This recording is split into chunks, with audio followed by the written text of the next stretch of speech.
Massachusetts, it's low ground. You can't build on it. So Right. Then we don't have mountains, right? People think Bigfoots and they think mountains, but people also think big, dumb, lumbering apes, and these are like the opposite. The forest ninjas, and they're really just designed to do that. People talk about spider crawls, and they could crawl around like a spider on their fingers and stuff like that, or they look like cats half the time. So they're just as comfortable down on their bellies and on all fours in like a prone military tactical situation, I think, than we can even comprehend. And it's funny too, because I've never really been ashamed of this whole, because I don't care, right? And I'm in my late 30s. I really don't care what people think, which tends to lead to you getting more encounters and stuff like that. what is the most compelling northeastern sighting that you have heard about or researched? That's tough because there's a lot of them. Besides like the one with Patty, because that was such a harrowing encounter for her, right? And that was in '97, I believe, on Labor Day. She was riding her horse down the old railroad bed. So, woman in Connecticut, right? Woman in Connecticut, northeast Connecticut, yep. And Yep. it's the Thompson, Connecticut, the Trunkline Trail. Yeah, she was riding her horse. She supposedly had seen a footprint, and then she had heard like some movement in the trees, and this thing descended the hill while screaming at her. They freaked out. They started running back to the west toward her home.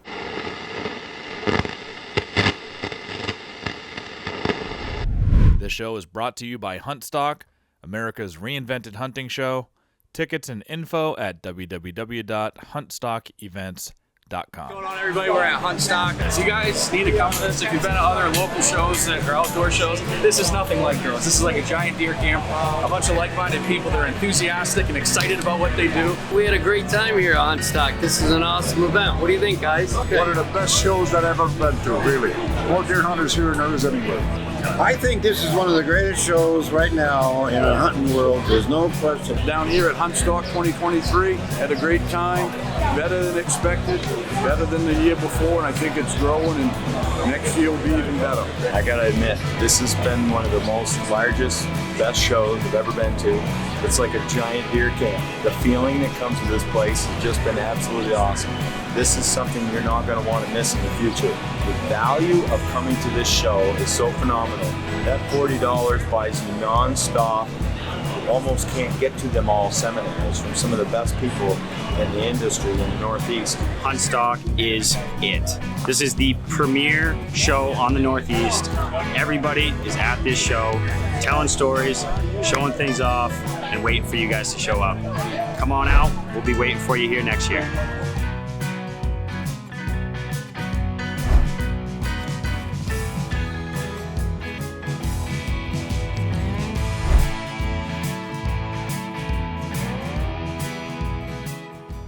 This week is another one of those special episodes that we call Unexplained Encounters.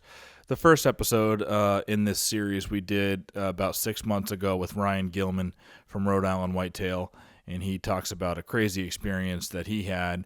You have to go back and listen to that one. That's called Maine's Full Moon Monster. It's episode 96 here on the channel. Go back, give that a listen if you haven't. And then listen to this one where I bring on Mike Trainor, who is a Sasquatch investigator, lives in Massachusetts, is very well versed in all the encounters in Massachusetts and all of New England, and also all the big national ones, the Patterson-Gimlin film, the one that kind of started all of this. We go over a lot of those famous cases. We bring up some footage. There's some crazy sounds that we play. So we get into just a whole bunch of awesome stuff, all about Bigfoot, Sasquatch lore, and what is Sasquatch? Is he a real thing? Is it a he? Is he an interdimensional being? Or is he just an elusive hominin here on Earth? So, yeah. Admittedly, this isn't the hunting podcast you might have tuned in for, but I love diving into paranormal stuff, unexplained encounters. I've always loved that kind of thing. So this is a really great podcast with Mike Trainor. Listen to the whole thing. I like to bring something new. Leave some comments if you like this type of podcast.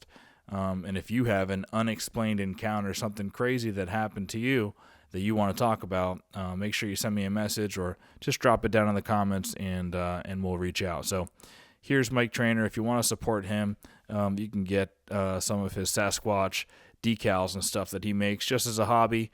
On the side, you can find him as Snappy Turtle Decals on Etsy.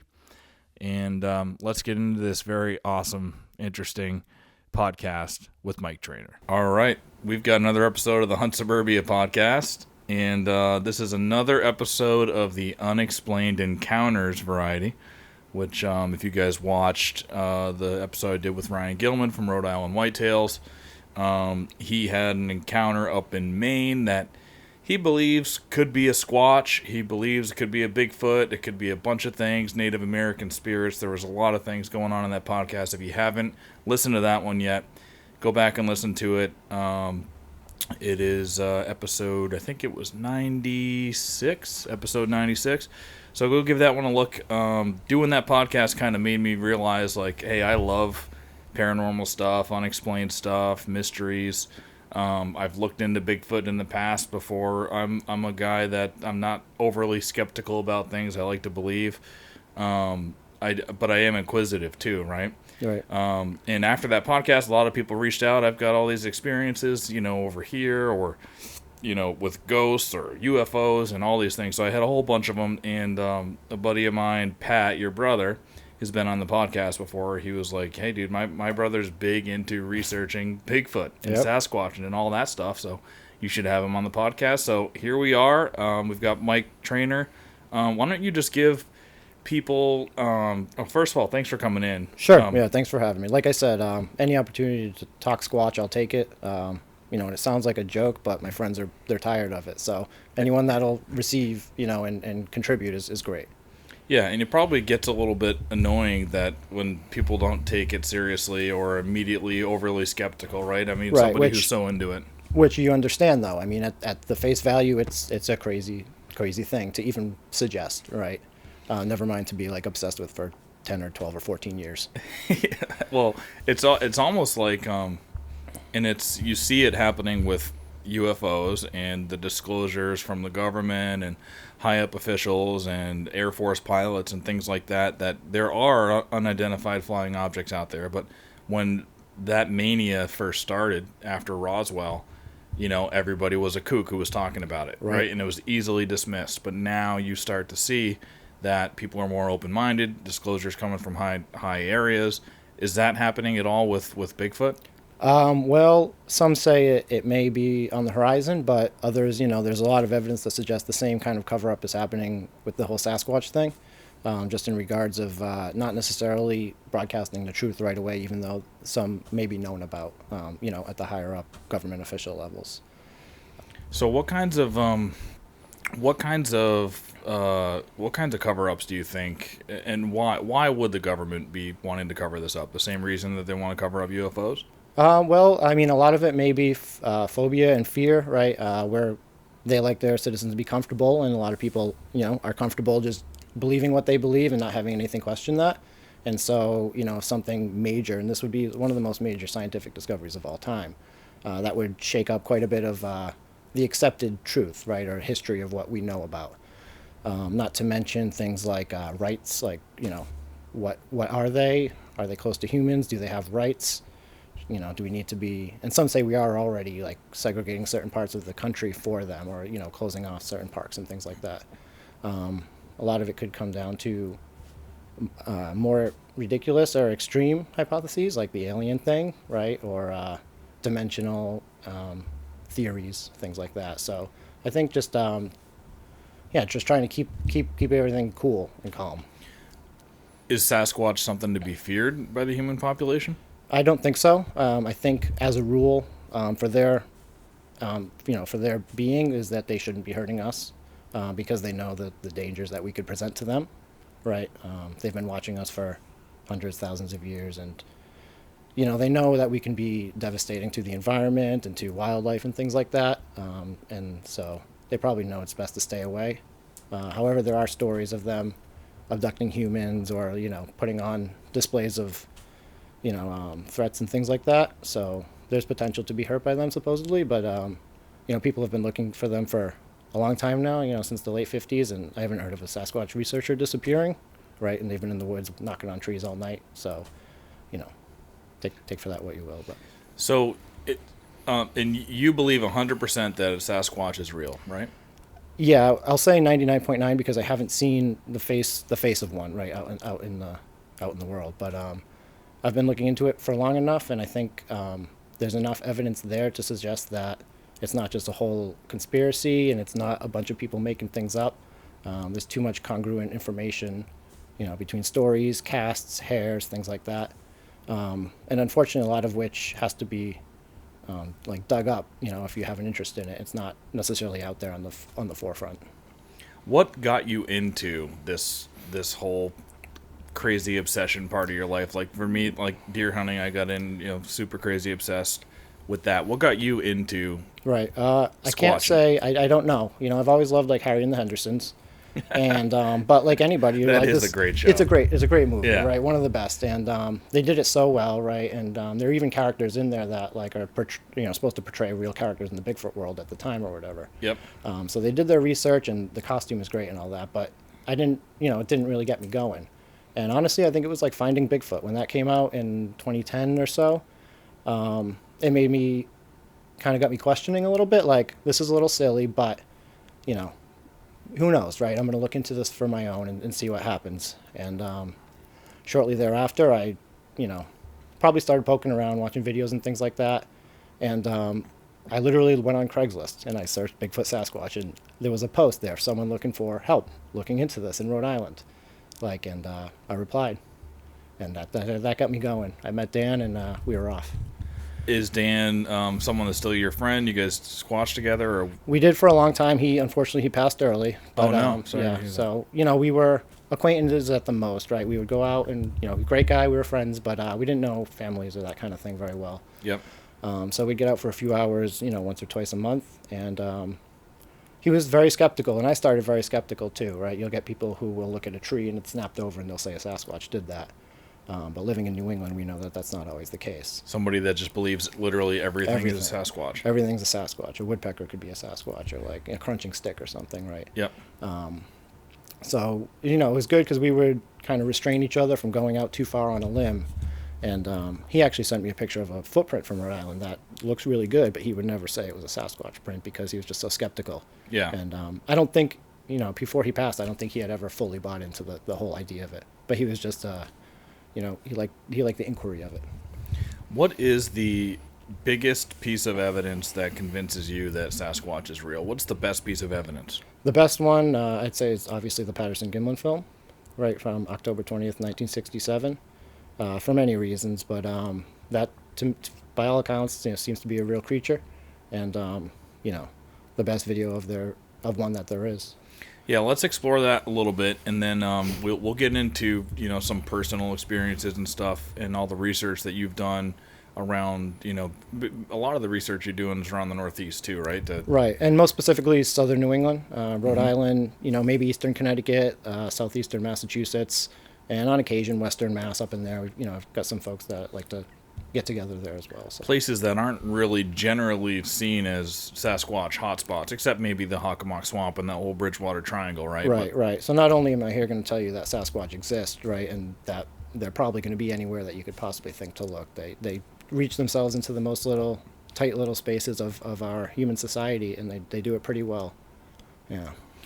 All right, so let's start with the Patterson-Gimlin film. That's the one that most people are going to be aware of. If you've seen a Sasquatch or a Bigfoot video, it's likely that's it. And we were just talking about, anybody who's making shirts and stickers and things like that, they use the same silhouette. It's the classic silhouette, that the Squatch looking back as she's walking away. So in that film, and we'll put links to it in here to the best one. There's that stabilized one I think you sent me. Sure, I watched that quite a bit over the last week.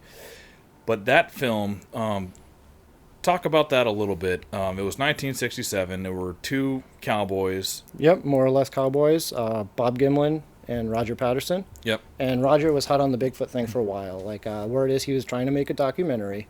And word is he had a book out already. And, he had portrayed a female Sasquatch in the book, which I believe was taken from an encounter by the name of William Rowe, who had seen a filmed Sasquatch, a female. Yep.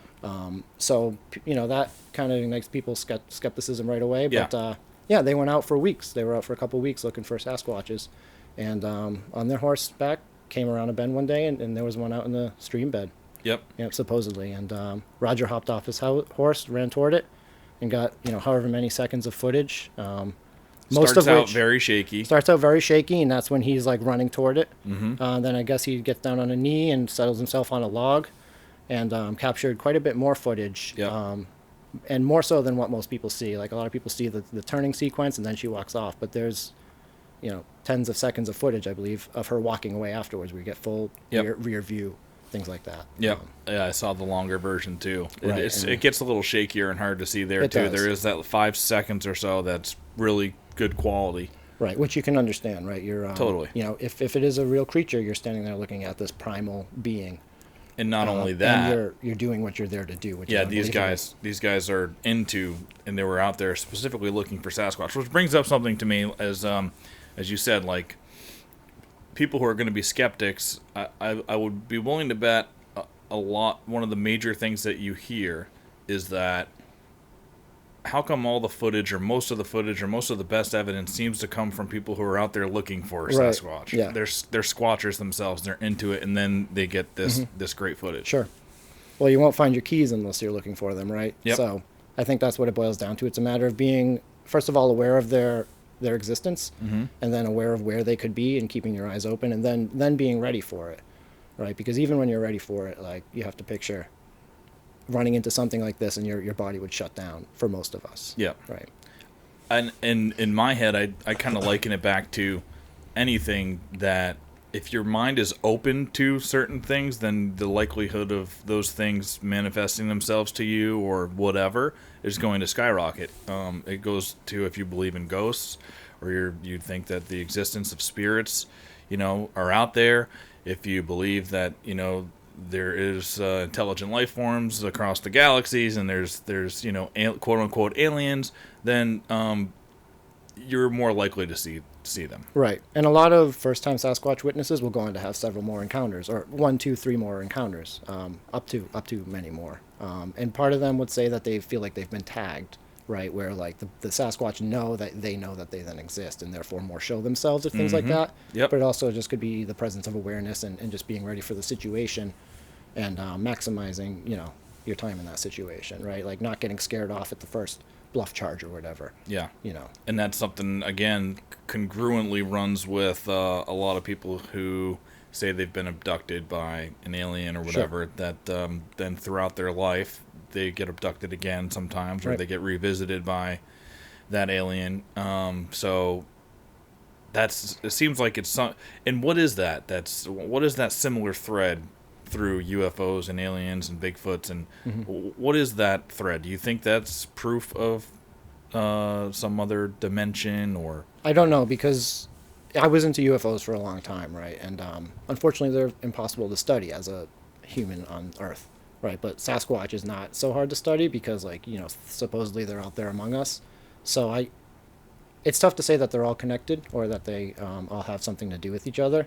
Although there are a lot of theories that Sasquatch, UFOs, orbs, things like that, the weird energies all exist in the same places. For instance, Skinwalker Ranch being one of them. Yep. So there very well could be portals or other dimensions. We know that there are probably other dimensions out there, right? We just can't perceive them. So, getting beyond my pay grade. But part of me feels like, as I've just been thinking about it a lot more over the last couple of weeks, but that it's almost like they don't live in our world all the time. They cross over, for something, whether Sure. they're, and I don't know, I have no idea what that would be, but they're here. Maybe they're here to get food. They're here to, they just cross over, like you said, through a portal or something every once in a while, and that's why they're so hard to get physical evidence of. And I don't know, but part of me feels like if they lived here constantly, if they were in our world all the time, then we would have more evidence of them. But what do you say to that? Well, I think that the evidence suggests that they are a real biological creature, right? At least part of the time, and then if part of the time, then why not all the time, right? What would their purpose be to be interdimensional? And I don't know, like maybe they don't even know that they can do it, or that they're doing it intentionally, right? I haven't researched enough about dimensions, but they're leaving footprints and scat and hair, and they're eating everything on Earth. So not under, that suggests that they're like, all creatures do those very same things too. So this wouldn't be an exception, except the fact that it's very likely a relic hominin, and they've evolved to be very skilled at what they do, very elusive and very cunning in terms of the way they move around without being detected. Yep. So, can you go through? We'll go back to the Gimlin film in a minute, but can you go through some? You said they're leaving scat, leaving hair. Are there any? What is some evidence you could point to on the hair side? Has there been hair samples collected by somebody that just have been completely ruled out of any other species being able to leave it? Yeah, supposedly, and we're not getting the reception from mainstream science that we really should be getting in terms of like the dedicated look at this as a real scientific discovery, and more so, a lot of it's brushed off right away because Bigfoot, right? Bigfoot's the worst name that could have happened for the Sasquatch is to be called Bigfoot, because at least for people like me who look into it, it's kind of a joke. So the same goes for the scientific community, whereas if you kind of present it more reasonably as like, we've got this hair and we don't know what it is, can we look at it? But so people have had to take on these studies on their own, find private funding, and genetic research is not cheap, right? Tens of thousands of dollars. So hair is found supposedly all the time. However, we don't have a type specimen to compare it to, and therefore it could come up as a known, human type of hair, or like of the Homo genus, or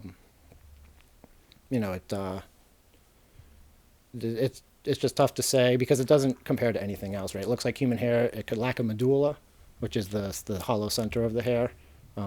So it lacks the hollow center, or it has a hollow center, so okay. It lacks a medulla. It's like our hair, except it lacks a medulla. So a medulla is what like, fills the middle, right? The center of the hair, and I'm not sure what it might be, a protein type of thing or something like that. Okay. But supposedly these Sasquatch hairs lack that, and okay. Therefore might explain some of their crazy abilities or whatever.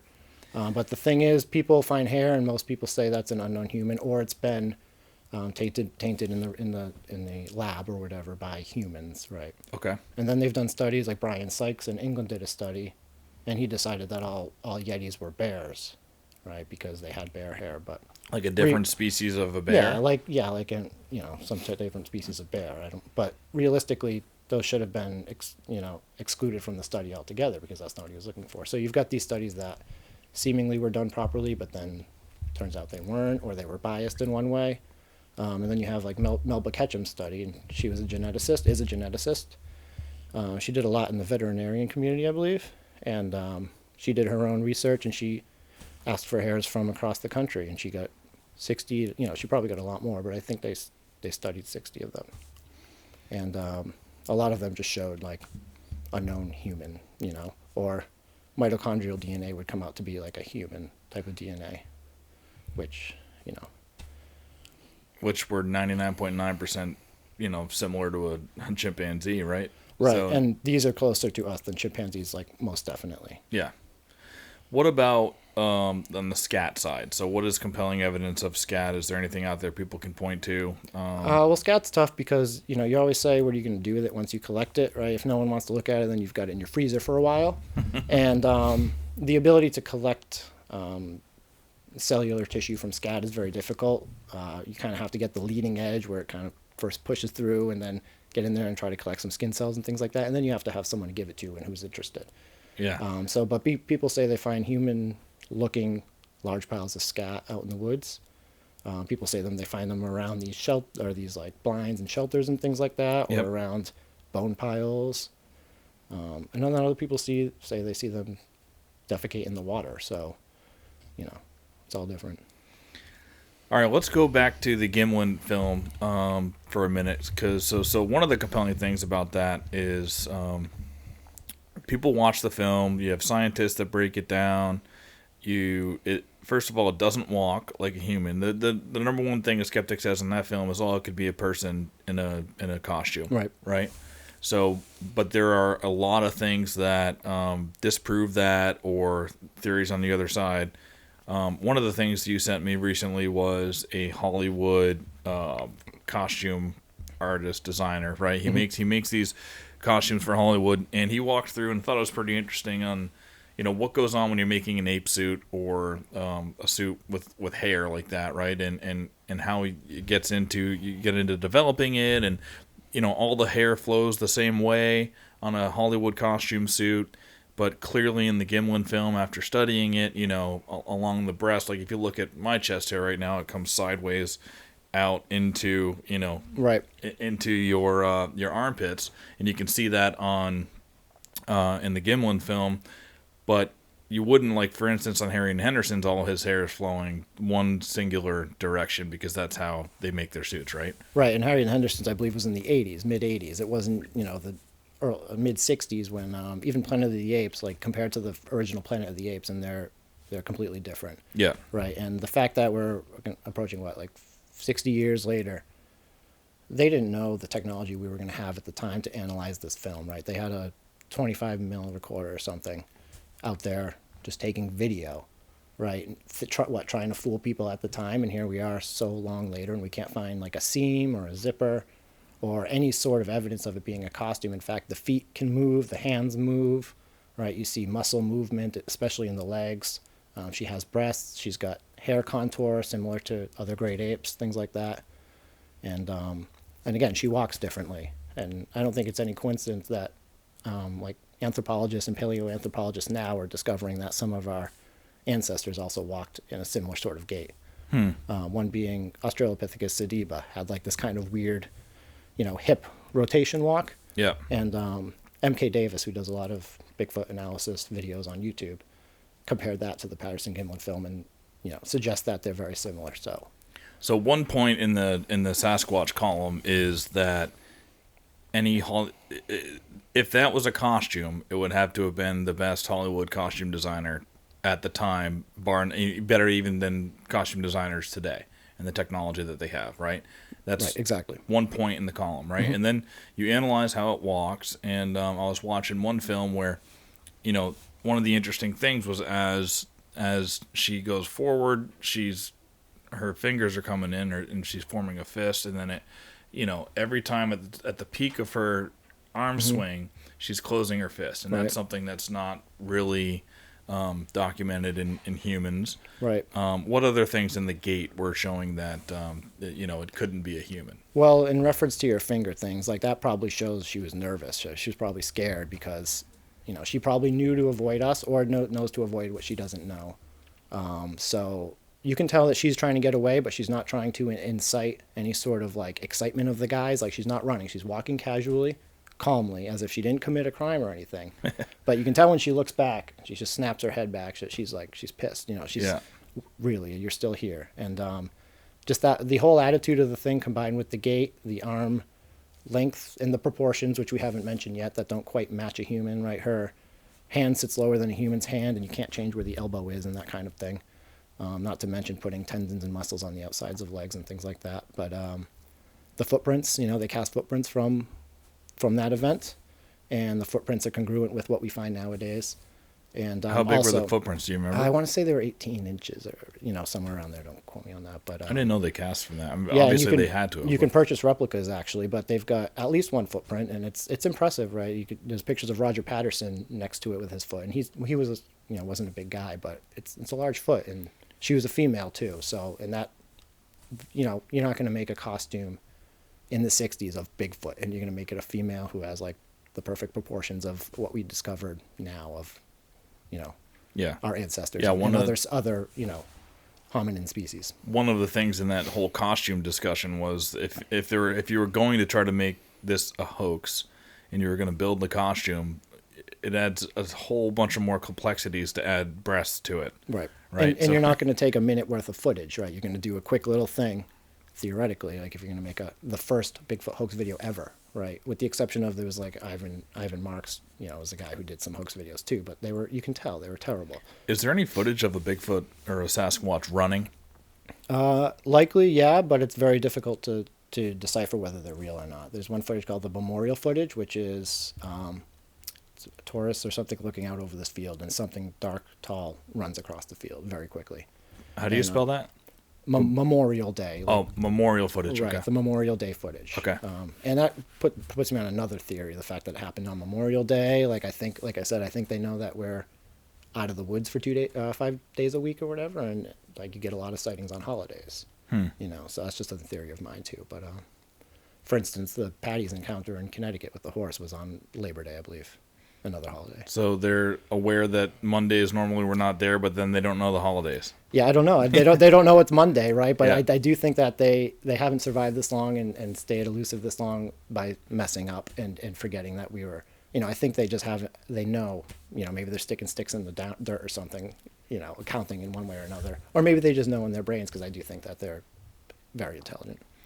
On the Gimlin footage, the Patterson Gimlin footage, were they were there because there were tracks before? Were they studying tracks, or what? Do you remember why So were Bluff in that Creek, area? Bluff Creek was an area where they were building logging roads, right? So you know the boom of our expansion, and we're building homes and things like It's that. in So California, right? California, Yep. up Northern California, and they're building logging roads, and they had discovered footprints in the late 50s along those logging roads, similar to the ones I showed you up the side of the road in the dirt, and Walking kind of in front of each other. one in line and the other. Yep. Yep. These are all black and white photos or whatever, and some people say they're hoax or whatever, but they were finding footprints, and then they were hearing stories from loggers and things like that, and a lot of the guys realized the Yeti had been known about by now, supposedly. And then a lot of people were like, well, maybe that this type of thing exists here. And that actually brought a lot of Europeans over as well looking for them. But yeah, I think it was just the prior evidence of what were popping up there, and then the sightings in the area. Because Roger Patterson had been looking into this for some years at this point. So at the time they were in there in 1967, there had been, it had been 10 years or so at least since the loggers had reported that there were. So people have been going in there, researchers, probably for a decade looking. And by researchers, there's a handful of them, right? There's like what's called the Four Horsemen, which is like John Green, Grover Krantz, and they're primarily scientists. They would do follow-up reports, but they weren't really field guys. A lot of these guys were report chasers. They'd hear about something, and then they'd go to the area afterwards. But there were very few boots on the ground, relatively to now, at the time, right? So, you had a handful of guys, and then you had like some taxidermists and trappers and stuff who would hop on board because they found it fascinating. And so there's all sorts of I share with you the Sasquatch Archives YouTube channel. Mm-hmm. There's a ton of good old documentaries and other information there just regarding this early Bigfooting times. But yes, there were reports and things like that popping up in the area just as they were clearing these roads. So Patterson and Gimlin had been in there before, though, over the years, or they were just like, hey, let's go check this spot out. I'm not sure about that. Like I said, I had known Roger Patterson had been trying to create a documentary at the time, right, which goes to show you they were out looking for Bigfoot. But I'm not sure exactly their route, or I do know they were out for a couple weeks, I believe, by the time they had come across it, which is another supporting evidence for it being real. It's documented that they had gone out, and they weren't just out for a day and filmed this thing. And it was a hike too into the woods, because the location has been found and is accessible, and it's not a secret where it is. So it wasn't created in a studio, and it wasn't created like just off the road, right? They hiked back into the wilderness to create this hoax or capture the video, whatever your take is. Yeah, and they were on horseback a pretty good, decent ways back in there. Right, and a lot of people will say the horseback is great because it covers up your, it's a wild animal, right? So they walk differently than humans. It'll cover up your scent because they've carried their own odor, things like that. So, that's supporting evidence for it being real, because nowadays we're cruising around in vehicles and we're making all sorts of noise, and our electronics are probably humming and buzzing, to wildlife anyway. Yeah. Yeah, one thing, as, a deer hunter, and a lot of hunters probably will be watching this too, trail cameras, there's so many of them out in the woods, so that lends back to why haven't a Sasquatch been captured on a trail camera, and you think it has something to do with the electromagnetic frequencies? It has to be something, whether it's I went to collect mine 2 days ago, and I walked up on it and it was still going, and the big red light, it's a Bushnell, I believe, and the light will light up the sky right at night, and that was to my eyes, never mind so the trigger in darkness will light up anyway. But I think they must have their own EMF that we're desensitized to, like anything. And I always remember as a kid, like our old tube TV, like I would know it was on. You could just like feel it in the air or whatever, even though there might not be any volume. So I don't know if that has anything to do with it, but they could click when they make a take a picture, things like that. So there's all sorts of maybe sounds and features that we're not observing that are going on in those things. Yeah. And well, every species, has senses that are different than all other ones. Even Exactly. Right. And, deer are red, red-blue colorblind. So, and if the triggers are infrared, a lot of people suspect that these creatures can see the infrared wavelength spectrum, and therefore they would spot them a mile away like it was a light bulb. all right. So anything else from the Patterson-Gimlin footage that you want to talk about or point out? I mean, it is incredible No, I think footage. just, I mean, as a I said I grew up just loving wildlife and spending my time outdoors, and unfortunately, a lot of people that see that footage, they see a reproduced version on a documentary on their TV, right? But if you get online, you can see who people analyze the first, some of the first copies of them, and there are fewer artifacts, and it just looks like a real creature to me. Never mind the work that Bill Munns, who's the Hollywood effects guy, he's done, and he actually went on, I believe, to do museum recreations and things like that for relic hominins too, or ancient hominins. So he knows his stuff. MK Davis on YouTube's done some work on it, and then just the story, right? How big did they say it was after all the analyzing? Now I think it was like 7'6" and something. Yeah, I think the estimates range from like 6'4" to 7'6" or 8 foot or whatever. But it's so difficult to say because they don't know what size film he used at the time, and that would affect the distance and therefore the height. But I think they settled on high 6, low 7 foot something. I mean, either way, you can tell it's it's an extremely large. It's a large creature, but however, she moves smoothly and fluidly, and with like one of my things is when she steps and looks, like her leg, you can see her leg muscles shake, and you can see the tendons outside of her knee and things like that, and that's just you're not going to reproduce that in a 1967 costume. Yeah. Yeah, it's just awesome, really awesome footage. I mean, it's the best. Dude, I'll tell you, like when I bought into that, I had tears in my eyes because I was like, this is real, and that's unbelievable. That was your kind of like, yeah. And that was, I don't know how, 10 years ago now at this point probably, but yeah, because, and a lot of people, like, they have a bias or they have some like preconceived notions that really will hold them back from accepting that kind of thing. And that's where you get a lot of the pushback with Bigfoot, is you get people who like, no, that can't be true, so I'm going to fight you as, and it's like, well, just open up your eyes a little bit, or your mind, because once you accept it, you're opening, it's a crazy situation. Yeah, I mean, at one point, what kind of really started opening up my eyes to, all right, there is something unexplainable out there happening, was I was coming back from the bar. I think I was 22 at the time. My brother was 20, and I knocked on the door because the door was locked. It was at my mother's house, and I was spending the night over there that night. So the door is locked. It's never locked, and he comes running down the stairs. He like opens up the shade, and it literally looks like he had seen a ghost. The look in his eyes, it was like, whoa, what is going on here? He's like, get in here quick, come upstairs. I'm like, what's going on? Doing the Ouija board. He was doing the Ouija board with his girlfriend, and I'm just sitting there watching. He's like, we're talking to this spirit. We've been talking to him for an hour.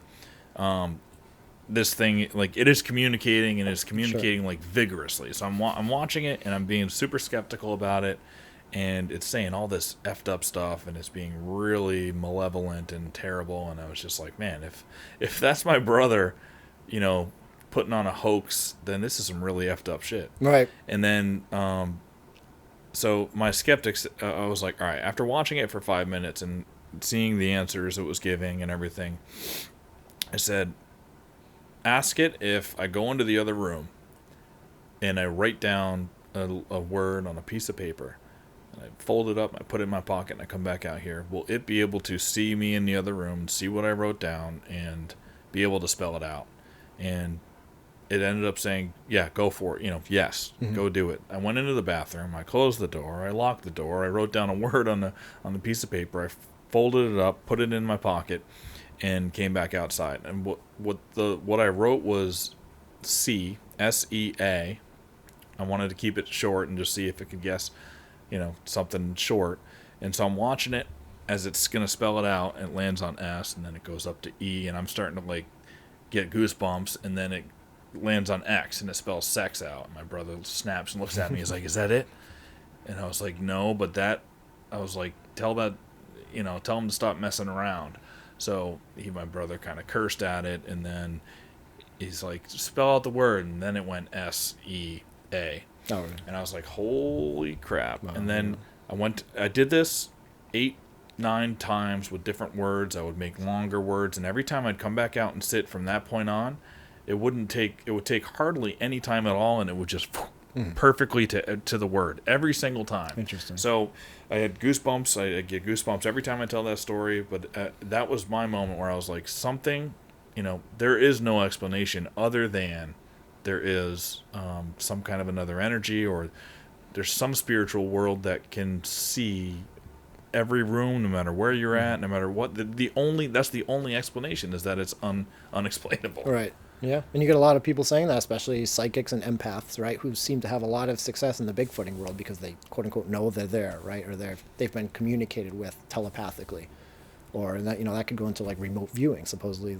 they're capable of that too, which is something that are on the fringes of our our scientific knowledge, but we're approaching the fact that like maybe some of these things are possible, remote viewing and telepathy and things like that to an extent, and I don't know how that all boils down into the paranormal dimensional worlds or whatever, because maybe I'm afraid, but I'm trying to stay grounded in this world, right? Because it's just, maybe it makes me more comfortable, but it also seems to be, as a naturalist, that's where I kind of go to, right? Is that we haven't had, and I'm not experiencing ghosts or anything like that. However, a lot of people are, and a lot of people in the Sasquatch world that I trust. So I can't say that I don't believe in any of that stuff, but it's just not what I've approached and looked into too much. Yeah.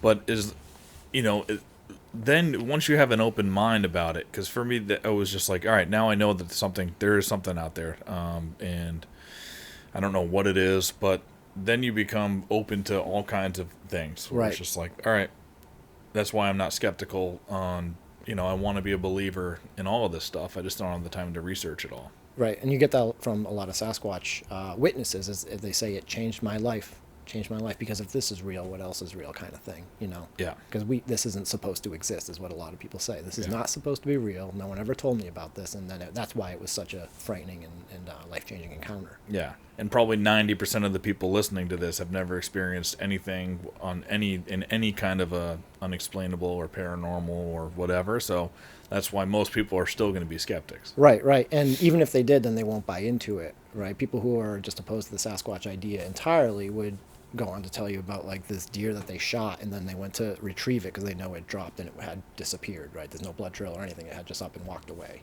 things like that. But they'll, and to me, I say Sasquatch exists, and they very well could have taken that deer, because just like bears, they're probably watching you from the start. Never mind if they hear a gunshot, it's their home, and they'll take what they need, I think. On the note of like structures and stuff, because this is something we talked about too. And we can put up pictures on what they typically look like and the thing. I've seen a lot of those things out in the woods, but to me, every time I came across it, I go, "Oh, humans been out here." So, and to me, for some reason, in my head, I'm thinking like, "Oh, this is like a Boy Scout troop, or it's a group out in the field, from a summer camp or something, and they're building little teepees, or they're lean-tos and stuff." Because I've seen probably 20, 25, even around here in the suburbs when I'm out in the woods. But I've also seen them in deep woods. Right. But yeah, I've never in my life thought, oh, that's a Sasquatch shelter. But and shelter is probably an inaccurate word, because most of them couldn't possibly be shelters. A lot of them are too small, and they're just it seems like they're irrelevant to humans, right? Like, as a hunter, would you go and make something like that, besides being a blind, right? Because a lot of these you can't fit in, but they're very obviously arranged. That's why I feel like they're a kid, because they seem, like you said, they're way too small for a Sasquatch to be able to fit into it. Right, and that leads people down the road of they could be communication, or they could be out of boredom, because like any sentient creature needs entertainment or whatever, and that communication, and these don't exist everywhere. Like Pacific Northwest, you won't find structures because it's the rainforest, right? But also you get a lot of vocals and howls out in the Pacific Northwest, which you don't get in New England, right? Because I think we're too populated, and maybe they can't do those kinds of things, so maybe they've made up for it with structures in terms of like communication. But also, like I said, boredom. maybe they have to entertain themselves and they do it that way. But when they correlate too often to active areas and like properties where they say, this is weird. We've been getting all this weird activity happening, and then these structures are showing up on my property also, private property and things like that. And there's a researcher in Vermont, Christopher Noel, who pokes into these little, he calls them microforests, and finds all sorts of little teepees and things like that frankly they don't make any sense otherwise, right? They don't make any sense anyway, but when you accept that Sasquatch exists, that does tend to become the most obvious answer for some of these, I think. Well, you're talking about howls. I'm trying to pull it up, but have you the Missing 411 documentary? Right. That the Sierra Sounds, yeah. The Sierra Sounds. What do you think of those? Those are that to me. Listening to that, if I'm going to put on my 100% believer hat, like that gives me the biggest goosebumps in the world because those sounds are unlike anything, that I've heard. You start to wonder who would be, because this camp was, I don't know how many miles out into the woods, 12 miles or something off of any road. Right. You have to get way the heck out there. If somebody was going to be putting on a hoax, I know that there were researchers that said that it was beyond the range of what a human, is capable of, but I don't know about, I don't know if that was just somebody they got for the documentary to, what I'm saying? I haven't done all the research into that. But what do you think of those sounds? I'm going to try to pull them up as you're talking. Yeah.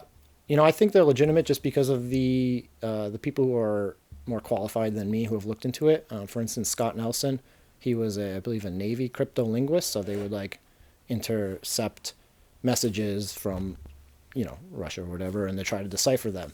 And so the story is his son was doing a Bigfoot report or whatever and pulled up these Sierra sounds captured by Ron Moorhead and Al Berry.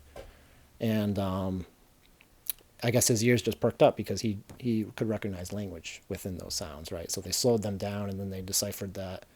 They found that, some of these fluctuations and tonal fluctuations and things can't be achieved through our vocal mechanisms, Did they end up saying that it was more than one creature making those sounds? Yeah, so they were communicating? Right. Supposedly there were quite a few of them out there, and they had been seen on multiple occasions. One of them had been, I don't know if they shot at them or anything like that, but they had supposedly interacted with them. They yelled back and forth, and they also claimed there was other sorts of supernatural, paranormal things going on there as well. Yeah, so for people who haven't seen it, watch that Missing 411 documentary, especially the hunters. Ryan talked about it in the podcast last week, but go watch that. There's a lot of compelling stuff just about hunters disappearing and why are they disappearing. How come a lot of these, it doesn't seem like there were any struggles. Their bows are left leaned against a tree, or their shoes were perfectly placed and folded on top of a pair of pants, or weird stuff like that, right, where it doesn't look like there were struggles. It seems like they voluntarily got up and went somewhere,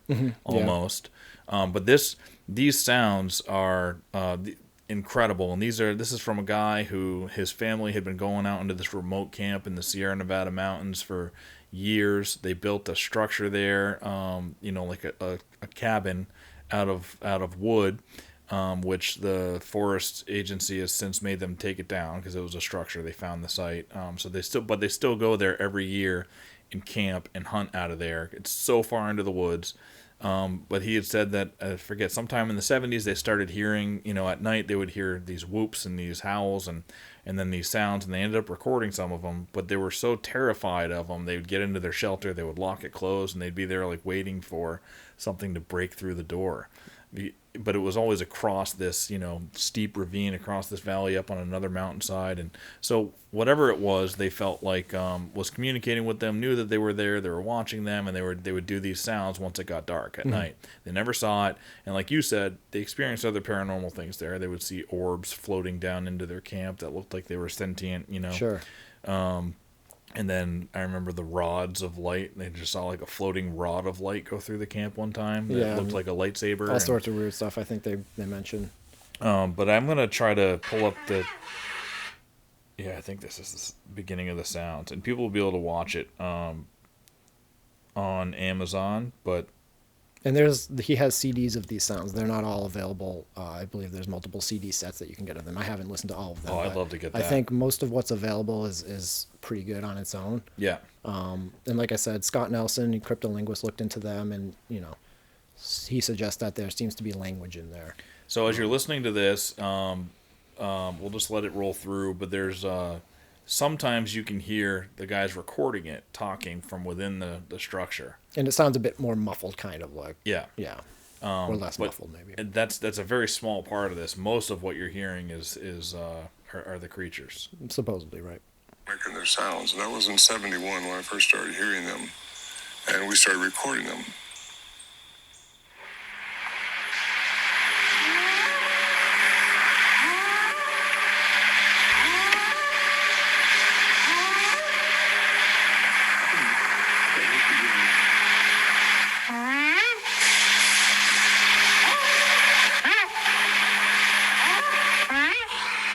Like right there, that's them, and trying to communicate back and mimicking the sound. And those sounds by itself, right there, I've heard stuff similar. Loons almost sound like that, right? Loons They're one of the big one, yeah. So that and it wasn't the most compelling part, but Right. this And- is just the beginning of that. And sequence. people talk about this whoop a lot. Like, they supposedly do this whoops a lot. Yeah, you right? do hear that from Sasquatch whoops, right? Right, right. And does it sound like that? That's Yep, the typical. it's like low to high kind of whoop kind Yep. of thing, yeah.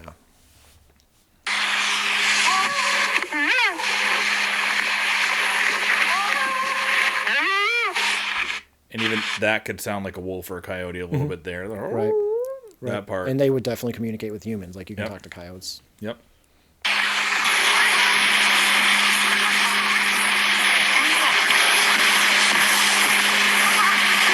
There's two of them across the creek at the big rocks.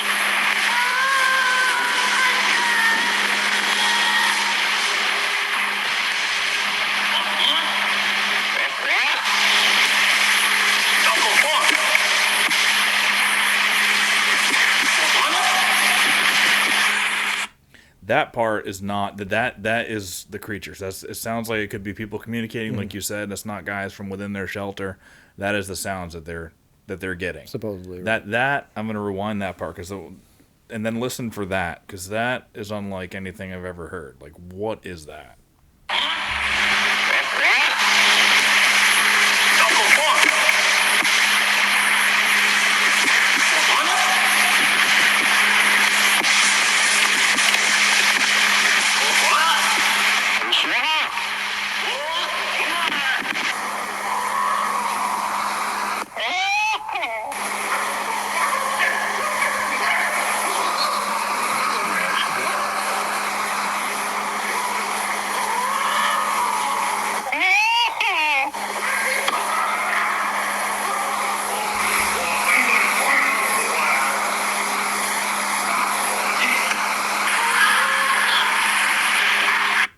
Just terrifying shit, Yeah. man. And there's actually some more audio that's like, it sounds like it's an argument between two of them. Yeah. You know, like, they're going back and forth, and it's a lot more intimidating and clearer than what you had there. Even at that too, right? Like, there was a completely different tone from one of them that you could hear. Right. That was it sounded different. You could hear that one in the beginning, and then one got really it was just a different. You could tell it was something different. Right. And I don't know. very obviously these things could be manipulated, like using Mm-hmm. computers and things like that. But, enough of it has been studied, and, Ron Moorhead is very well known in the Bigfoot community and very sincere, and people seem to think that, because of all that, then they're legitimate. And he holds true to this day. that He's they're the one legitimate. that recorded that. Yes, yep. Yep. And he's Ron's great because he's kind of moved over the hump into what's called the woo territory of Bigfoot, which is like the weird stuff that you don't talk about. Dimensional things like that, and quantum physics, essentially. So he does a lot of research in quantum physics and how that can associate with these Bigfoot reports. The big announcements, hunt stock wise, obviously back at Wildwood Farm again next year for the third straight year. That event is just turning into a yearly staple for anybody who's been to it. I think most people want to go back again, and it's going to be that same weekend every year in August at the same spot every year, Wildwood Farm. And it's going to grow. It's going to always be updated and new experiences, new seminar speakers, or if a seminar speaker was there the year before, they're going to be doing something new and covering a new topic. I mean, it's always going to stay fresh, and it's going to be that same legendary atmosphere every year at Huntstock, New England. But the new thing is we expanded Huntstock, and we've got 2 events next year.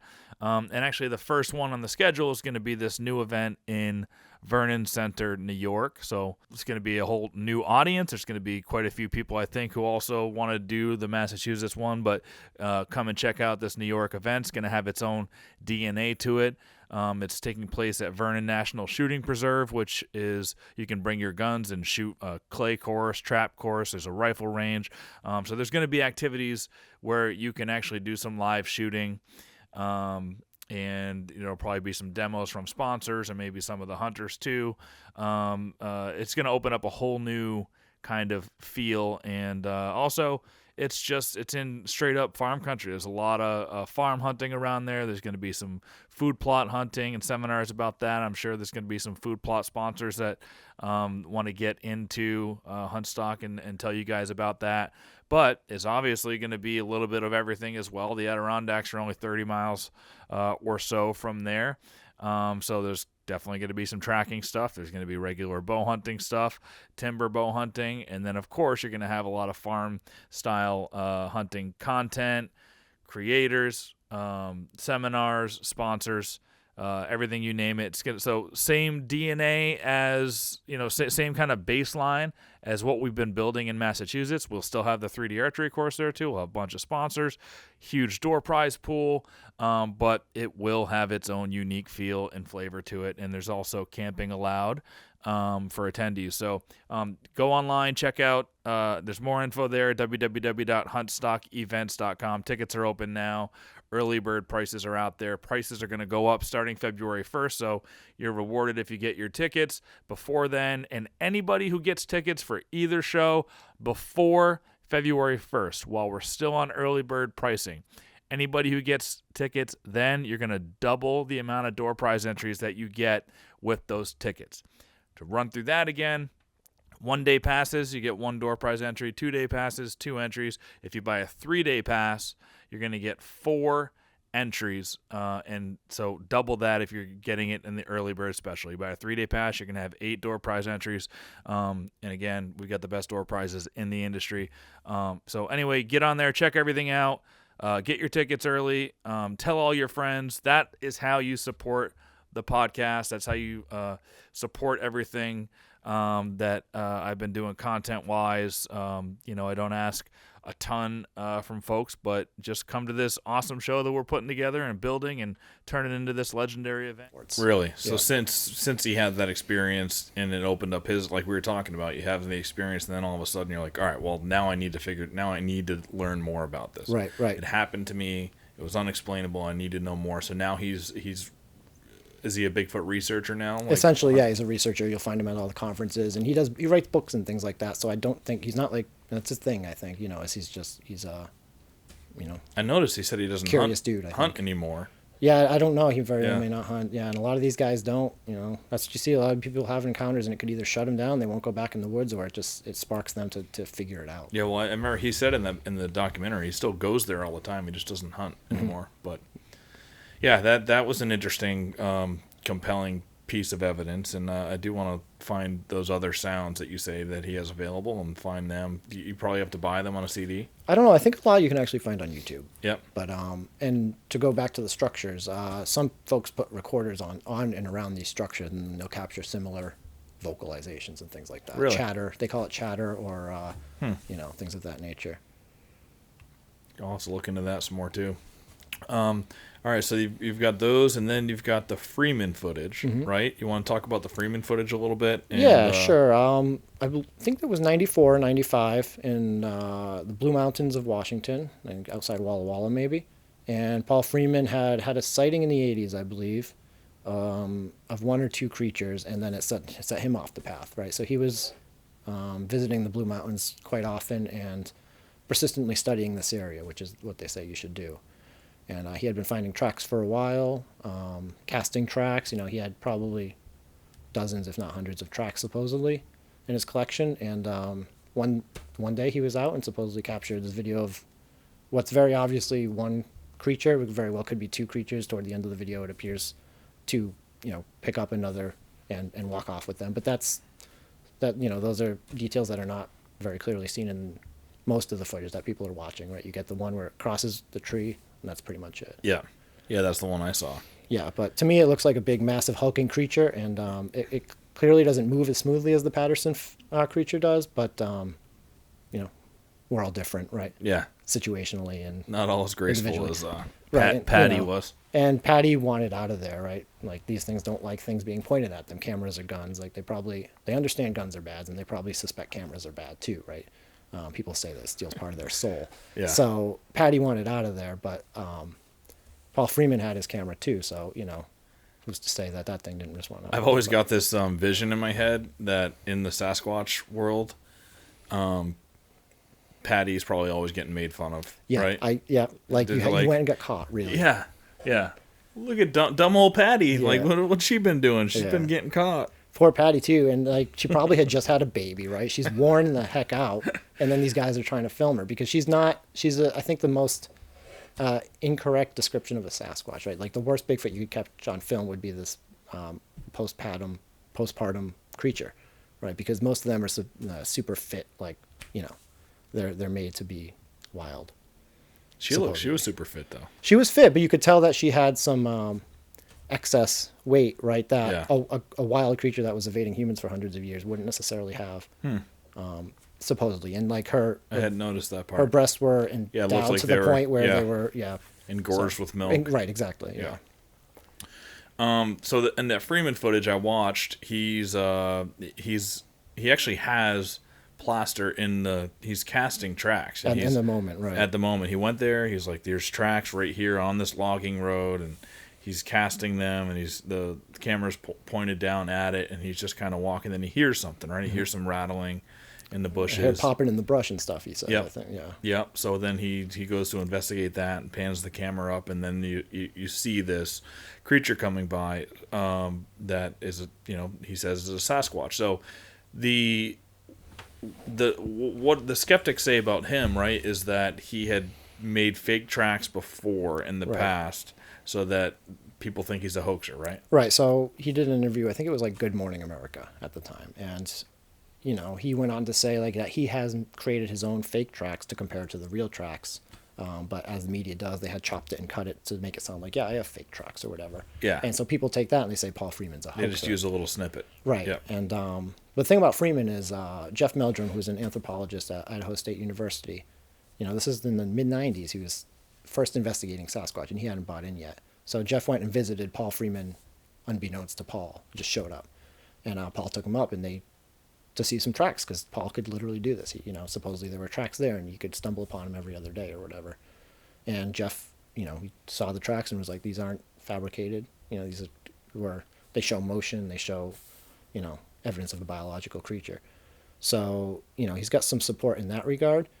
But then again, in the Bigfoot world, you do one thing wrong or hoax one thing, and then you're caught, right? So for a lot of people, that happened to Freeman, I think. But he didn't ever even hoax anything. He was saying that he made tracks so that he could. What was he trying to see? How good a manufactured track could get? So yeah, he probably walked around like I've cast my own footprint, just as a reference example. But he probably walked around to see like, could somebody do these tracks, and if so, how would they have done it? And people do that all the time, right? To try to compare to what they consider real tracks and how could they be made, how could they show that kind of motion, things like that. So yeah, Paul just admitted to doing his own test essentially, and then it had been cut, and Good Morning America ran with it.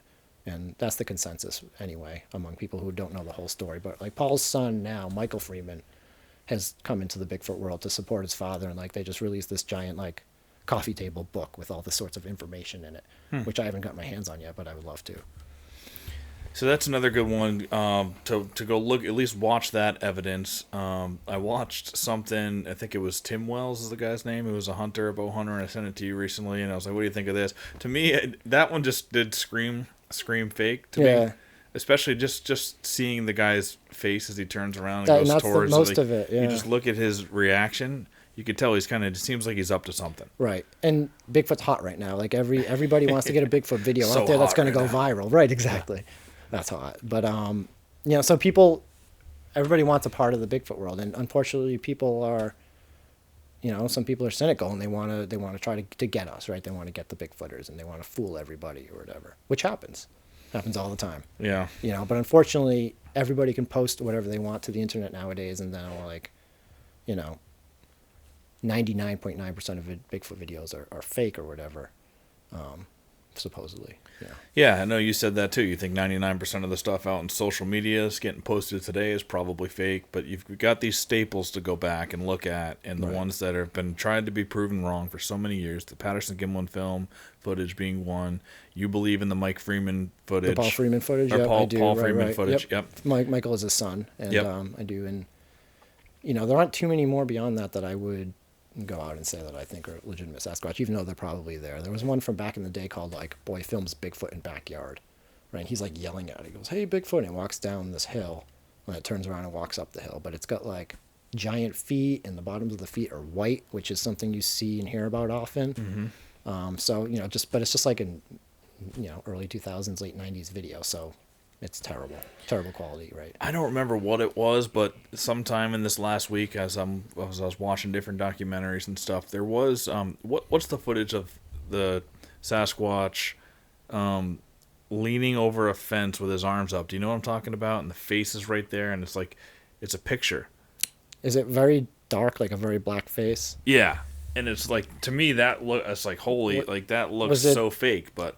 I don't remember what it was from, but does Sasquatch Ontario sound familiar with that? Maybe, yeah. Mike Patterson. Yeah, yeah, it does. It looks like your worst costume mask, right? Yeah. Especially when you lighten it. If that's the one I'm thinking of, very recently came out, yeah, it just looks completely bogus. And yeah. Mike Patterson's been at this for a while. Produces all this crazy language and footprints and stuff. He says they're gifting him marbles out of midair type of thing. Yeah. So. People have been skeptical of him for a long time, but then if this is the one you're talking about, that is what I'm talking about. Yeah, he posts this picture of a gorilla's costume mask, right, with the flared nostrils and everything, and expects people to believe it, as if people don't have the editing software to look into it. Yeah. So I don't know if he's probably on his own mission now to see how many people he can convince with the worst stuff. Yeah. Because people still support him because people don't like being wrong, right? So. And this may come with me in the Bigfoot thing. Maybe I'll be wrong and I'll buy into that. But if people follow someone for so long, they don't want to hear that it's all been a ruse. Yeah. All right. And we're going to get into Northeastern Bigfoot talk here in a minute, and the Connecticut experience and the lady you interviewed and everything there. We'll talk about that a little bit. But you asked me to look into, and I'd started watching it, but didn't get through the whole thing. But the Minnesota Iceman, is that what it is? Yeah, yep. Let's talk about that a little bit. What do you think? What's going on there? Can you give a recap? So, without having to come up with too many details, I want to say it was in the 70s maybe. Someone had a body of this 6-foot-ish creature, and it was in ice, right? And he would bring it around to these sideshows and amusement parks and charge people to see the body. And half the people who saw the body... Was it found that way in ice and just preserved in ice? Well, the story could be one of half of a dozen things. Supposedly it was shot in Minnesota by hunters, which kind of makes sense. Its eye had been apparently blown out, had a broken arm, something like that. So there was damage to the body. Another story was it was found by a Japanese whaling vessel, floating in a chunk of ice. It came over from Vietnam because they supposedly have rock apes out there that we experienced. During the war and things like that. Wasn't there a Siberian, something to do with Siberia? Yeah, probably, right? Because the Yeti was big at the time. So he wouldn't fully admit to where he got it, which almost kind of, to me, supports the facts it could be real creature because he doesn't want to, But half the people say it was legitimately real, right? Some scientists say it was real and even coined a new genus species name from it. Like Homo pongoides or something like that. So that was Bernard Heuvelman, I think, and Ivan Sanderson were two cryptozoologists at the time, and they visited it and they said it was real. That video I sent you is Terry. Do you remember his name? Terry something.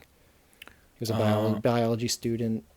Yeah, I don't remember the name. He suggested it was very much real, but then you see people who saw it and say it was a fake.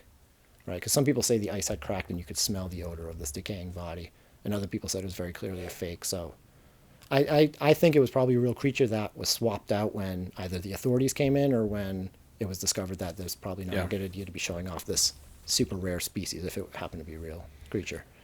All right, so people go and if you want to look into that, just type in the Minnesota Iceman. There's gonna be a bunch of stuff. Yeah, and the pictures look great for what could be a juvenile Sasquatch. Mm-hmm. And there's very well likely could be several species of these things, if not several genuses. So it doesn't look like all Sasquatches, but then again, they don't all look alike, and supposedly they look different enough to where I would suggest that there's probably different species. And again, just look at you and me look completely different. Right, but even to the point where like some would say it looked like straight up a native Native American Neanderthal type of character, and others say it looked like a gorilla with a hooded nose. Right, and it seems like the appearances differ enough that either through divergent evolution they've separated, or they're literally just different genuses and or species that survived in minor populations around the world and around the country. All right, let's talk about some northeastern stuff. Sure. What is the most compelling northeastern sighting that you have heard about or researched? Well, that's tough because there's a lot of them, right? And they're not easily accessible, but when you can start compiling them from all sorts of sources, you find that they've been seen basically annually, right, for the last several decades. So there's not really one to choose off the top of my head, besides like the one with Patty, because that was such a harrowing encounter for her, right? And that was in '97, I believe, on Labor Day. She was riding her horse down the old railroad bed. So, woman in Connecticut, right? Woman in Connecticut, Northeast Connecticut, yep. And Yep. it's the Thompson, Connecticut, the Trunk Line Trail. An old railroad bed where they converted to a hiking path. At the time, it had not been converted yet, but she was riding her horse. She supposedly had seen a footprint, and then she had heard like some movement in the trees, and this thing descended the hill while screaming at her. They freaked out. They started running back to the west toward her home, and it paralleled her in the woods, like screaming and crashing. Who started running back? Patty on her horse. Okay. Like, yeah. So they were, doing that. So she made it back home, she lived in Thompson at the time, and then she had moved to Woodstock, I believe. But so a great encounter, and I had interacted with her on Facebook, not knowing that she was the person of that encounter, and then she mentioned that was her encounter, but we had interacted about actually different experiences she had. But that's one of the craziest encounters that I remember, and I like it because it was so close to where I grew up. Right? I'm from South Central Massachusetts, the tri-state area, and very active Bigfoot area for whatever reason. Lots of forest out there, and I love the area, and I love the fact that it was like so close to my stomping grounds. Yeah, and that I think I read that whole report is on the BFRO website. I don't think that one's on BFRO actually. It was on but it's something. on it could be on GCBRO, which is Gulf Coast Bigfoot Research Organization. And a lot of these older databases have become like defunct, and you're lucky if you can still pull up some of the reports. But the BFRO has kind of got most of them. But people. Like, I've got reports that you find on some rare ghost forum, right? Because people just don't know where to report it. So they're like, I heard a ghost throw rocks at me in the forest or something. Yeah. Like, you know what I mean? And even all the sites they look old school, like Internet 1.0. They're so old school, right? Yeah. It's like we design HTML pages in high school or whatever, but they're like official Sasquatch research databases. And you go there and you're like, I can't do this. I'm not going to report my database encounter here. Yeah, and it's almost like, part of the market that's just like, it's like, no, you guys are doing fake BS, exactly like, Yeah, and I, I'm in my late 30s. Stay in your Internet 1.0 corner, Yeah, and it's funny, too, because I've never really been ashamed of this because I don't care, right? And I'm in my late 30s. I really don't care what people think, which tends to lead to you getting more encounters and stuff like that. But I think right off the bat, I would just start sharing about this, and people would open up, and you find that, like, most people don't report their sightings. Like the vast majority don't report their sightings, and that's until they discover that you're trustworthy and that like maybe you buy into it too or you believe as well.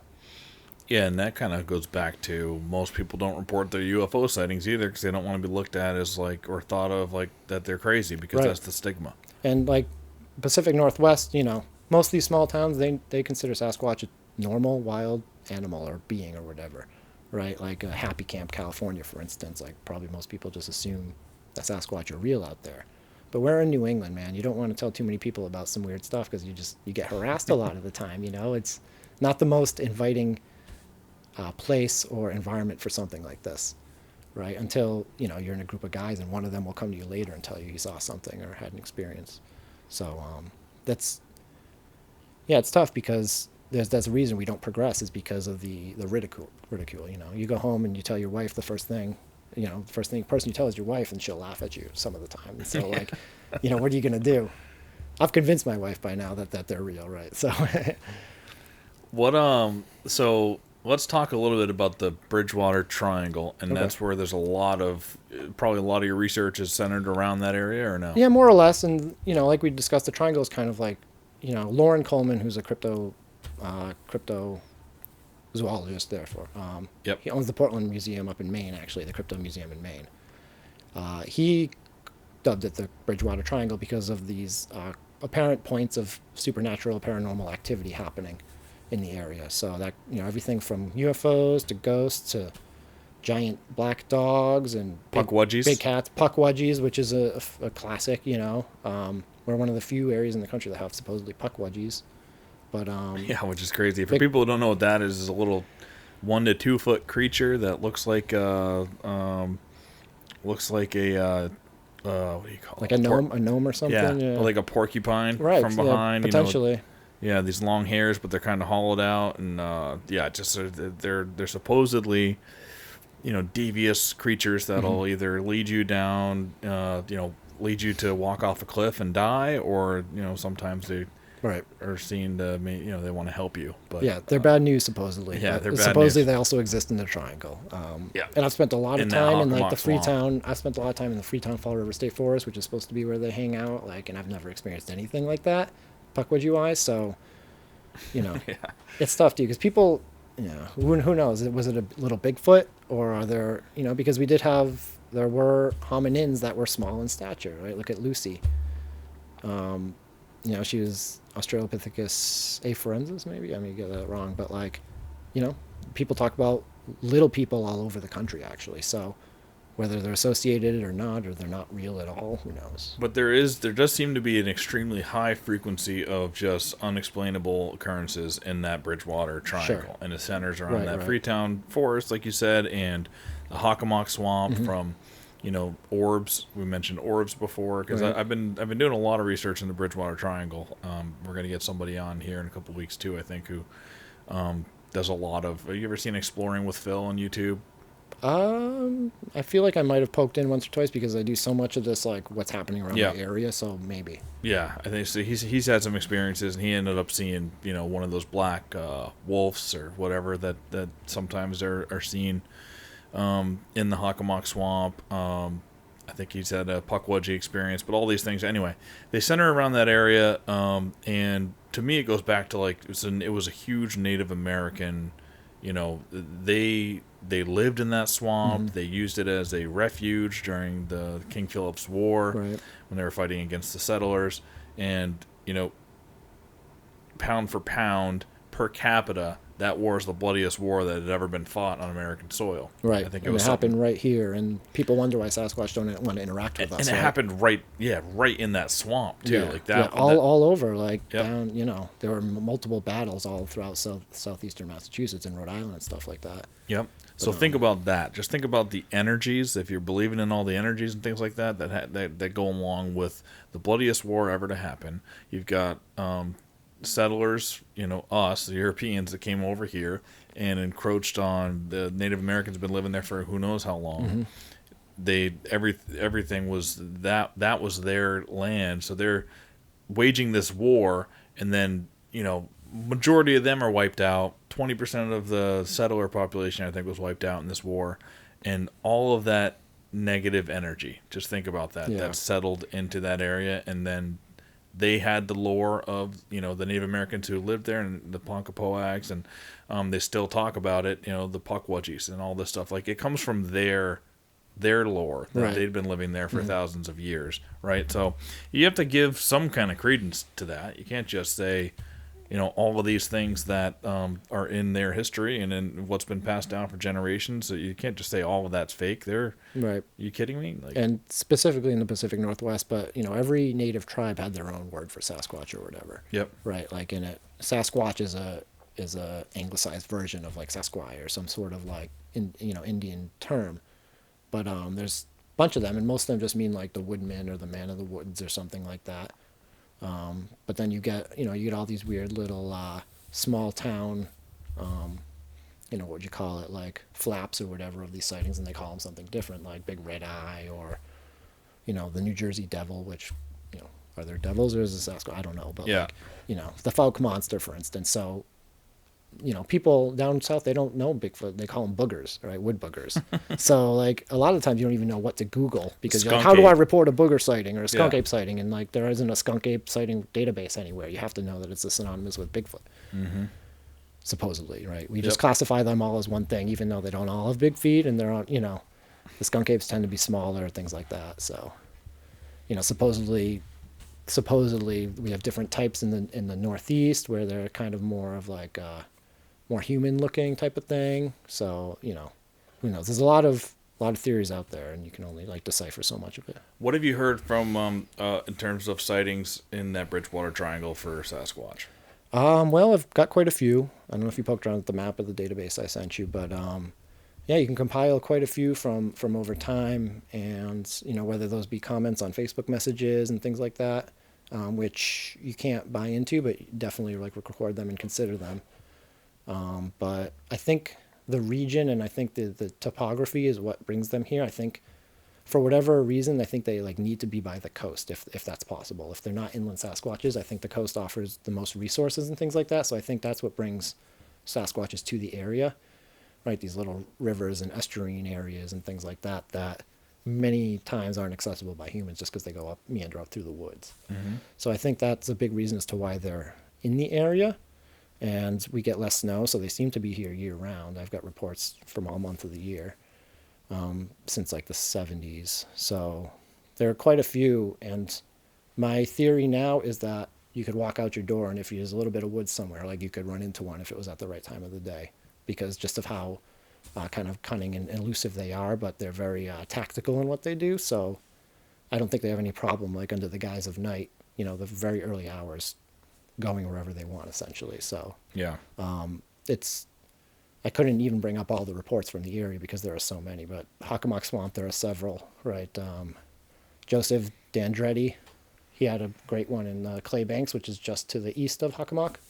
I don't know if you're familiar with that one. That's the one I think that I knew about. It was across the pond or something. Yeah, it's like this Joe Dandretti, he famous. It's in the Bridgewater Triangle documentary, actually. There's a documentary about it. But you got to look into it. It's in the late 70s encounter. So he saw one there, which is a classic report. And that he's a character too. So like his interviews, he's dressed like Crocodile Dundee or like some sort of like epic explorer or whatever. Yeah. But, and I've actually become a bit of an acquaintance with his research partner. So he still researches the area, which is interesting. But yeah, I've got several Freetown State Forest sightings, down as close as you can get to the water, even if there are people there. You've got reports of footprints or, sightings crossing major roads. And I think it boils down to the fragmentation, right? There's a lot of land out there, which we don't necessarily see when we're driving, but road sightings are the majority of sightings. And it's because they're just getting from point A to point B. And that happens a lot in southern New England. Hanson, there's been a report. I've got a good report from Medfield, I think. Walpole Medfield right down here. From a friend. We were out at dinner before a bachelor party one time, and there were like 5 guys sitting around playing Pokemon on their phones, right? And I'm like, you guys are ridiculous. I'm giving them a bunch of crap or whatever. And then I'm like, you know what? I go looking for Bigfoot. So what am I to make fun of your little game or whatever? And then like one of the guys chimes up and he goes, I had this weird thing happen, right? So like, he was in his young 20s and it was New Year's Day. So like the following, like early in the morning, he's not proud of it, but he went to throw his bottle of cans and bottles in the woods or whatever, and he said he got screamed at from like something just inside the wood line. So it vibrated his body, you know what I mean? So that's one of my favorites because he's like an acquaintance, right, a friend, and just the way the story came up was great, right? Yeah. When I'm around 5 guys sitting around and one of them has a good Bigfoot report, right? It's not like he was just doing that to hoax you or Right. anything. It's just so It was weird. Like, yeah, I was littering, right, and then this thing screamed at me, and like you could tell when he was telling me about it that he wasn't quite sure of it, but he said it had a physical effect on him. Like he could feel the sound waves hitting his body, which is not the first time you'd hear that. When you say like you could walk into any patch of woods, even a small piece, and could have a big a Sasquatch encounter, that to me, if you believe that, then I think you also kind of have to believe in the interdimensional part of it, and not because for me, I know I'm in small patches of woods all the time as a suburban hunter, and I just don't think there's any way that unless they go back and forth and they just pop up into that small patch of woods from some other dimension or something, then that it that it would be possible that they would be living there. Right, and there aren't a lot of them there at all the time, right? Like, so when you talk about Bigfoot, people say we've explored the entire country, right? Like as if they're like a rare tree that isn't going to move around. Yeah. But my suggestion is that if they're out, like they're hunting or whatever, you could go be in the woods, and they've been watching you the whole time, supposedly, right? So they're just one step ahead of you. They've got the premonition to know what you're doing because we're super predictable beings ourselves, and I think they're woodsmen way better than we're woodsmen, right? They didn't even have to get trained for it; they evolved for it. So I think they're on their stomachs half the time, and I think they know that if they know we're coming, they just sit low and let us pass, and then carry on. Like, you're not always going to have an encounter if one is there. And they're not always going to make themselves known, right? If they're in a small patch of woods, they probably don't have young in there or anything like that they're going to make a scene about to ward you away. In general, they probably just don't want to make themselves known anyway. They don't, because like I said, if one person goes missing, 400 come with guns, right? And if one person sees something weird, 400 come with guns, right? Because they've probably watched us do this kind of thing for missing people and that kind of thing over and over and over again. So they know we're bad news, and they know to avoid us because of the uncertainty of what we could do at any point. That's reminding me of because I've listened to a bunch of the Sasquatch Chronicles as I'm doing work here over the last week, and one of them, I think it was on one of the recap, like the best of episodes. So you'll have to go find them if you want to find this encounter. But it was a guy who had been. He swears that he, or it was his brother or somebody, who was contracted by the government to shoot a Sasquatch, and they actually shot it. And do you remember this at all in any of those? I mean, I've listened to every single one episode, at least 2 or 3 times now. Yeah. So it's hard to, but I think it was Arizona or something like that, and then it was kind of recently, right? Relatively recently episode. I feel like I do remember that. Or maybe it was Nevada, because it's all kind of tied into. I don't remember exactly, but anyway, it was an interesting. It sounded like he was telling the truth, and said the government came and took the bodies right away. But because it had me thinking, how comes no one? You said when you see a sighting, guys will come and try to hunt it, and 400 guns show up, someone's missing, and just reminded me of that encounter. But yeah, I've listened to hundreds. Right. And that's recently. like the people that, you picture people who live in the backwoods and I fully believe people probably interact with these things on a daily basis, but they don't want outsiders to come in. They're not going to call the news channel and be like, come see what I've got in my backyard, because then they get a bunch of unwanted attention, right? Like small town folks don't want outsiders coming in, especially people saying they're crazy, which happens over time. Well, even my partner that you met here, when he first got here, he had pictures of and evidence and heard screams of a mountain lion. Mm-hmm. So he heard it first, and then he went and checked his game camera, and there was a clear as day picture. It's 100% a mountain lion. And locally, probably, right? Yeah. So he like sent a report in at one point, but then the entire state, mass wildlife and stuff wanted to go find. They're like, hey, can you send us the exact coordinates? And he was like, he'd been scouting this. There's a buck he was after. Yeah. He didn't want everybody to come in and ruin that whole area, So even a mountain lion, which a lot of people in the Northeast too are going to say there's no mountain lions up here. They don't believe it. They think that you're lying or you're a quack if you have a picture or an experience with just a mountain lion. And we know that those exist all over the country. Right, and many of us know they exist right here. Yeah. Right, I have a friend that saw one like in Rhode Island. Just as before you can get on the Jamestown Bridge to go into Jamestown, he saw one. He's very reliable. He was also a fisheries biologist, and like you believe what he says, and but it's surprising to hear that the agency wanted to follow up on that, because a lot of the times they say you must have misidentified a house cat or something like that. But he had pictures of it, so maybe he was justified. I mean, it's like with anything else, though. There are hundreds of, and you see it on social media all the time, pictures of it. What's clearly a bobcat, and people saying this is a mountain lion, or I saw a mountain lion. It's like, no, it's got a little bobtail. And sometimes perspective, like if you get a cat on a field behind a stone wall, that cat's going to look gigantic or whatever because of the frame perspective. Yep. So most of the time, there is an explainable. That explains away that it is not a mountain lion. So that's just people's first instinct. So it's just definitely going to be a bobcat. But. Exactly. Yeah, and that's not even an elusive, upright, bipedal creature. Yeah. Yeah, exactly. It's wild. So, all right. So, where do you want to go from here? I don't know.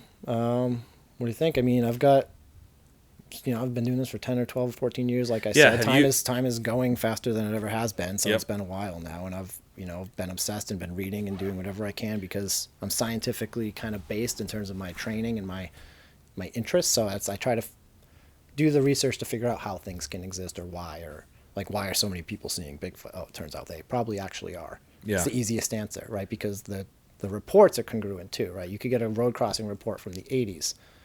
Someone's got details that match what you see now, and like you could find the location, and it happens to be right on a river or a stream bed or something. And those are coincidences that I don't think are real coincidences, right? These things follow the waterways, and the fact that someone saw one in the 80s in the middle of Iowa and it happens to be on a riverbed, like that it happens all the time, honestly.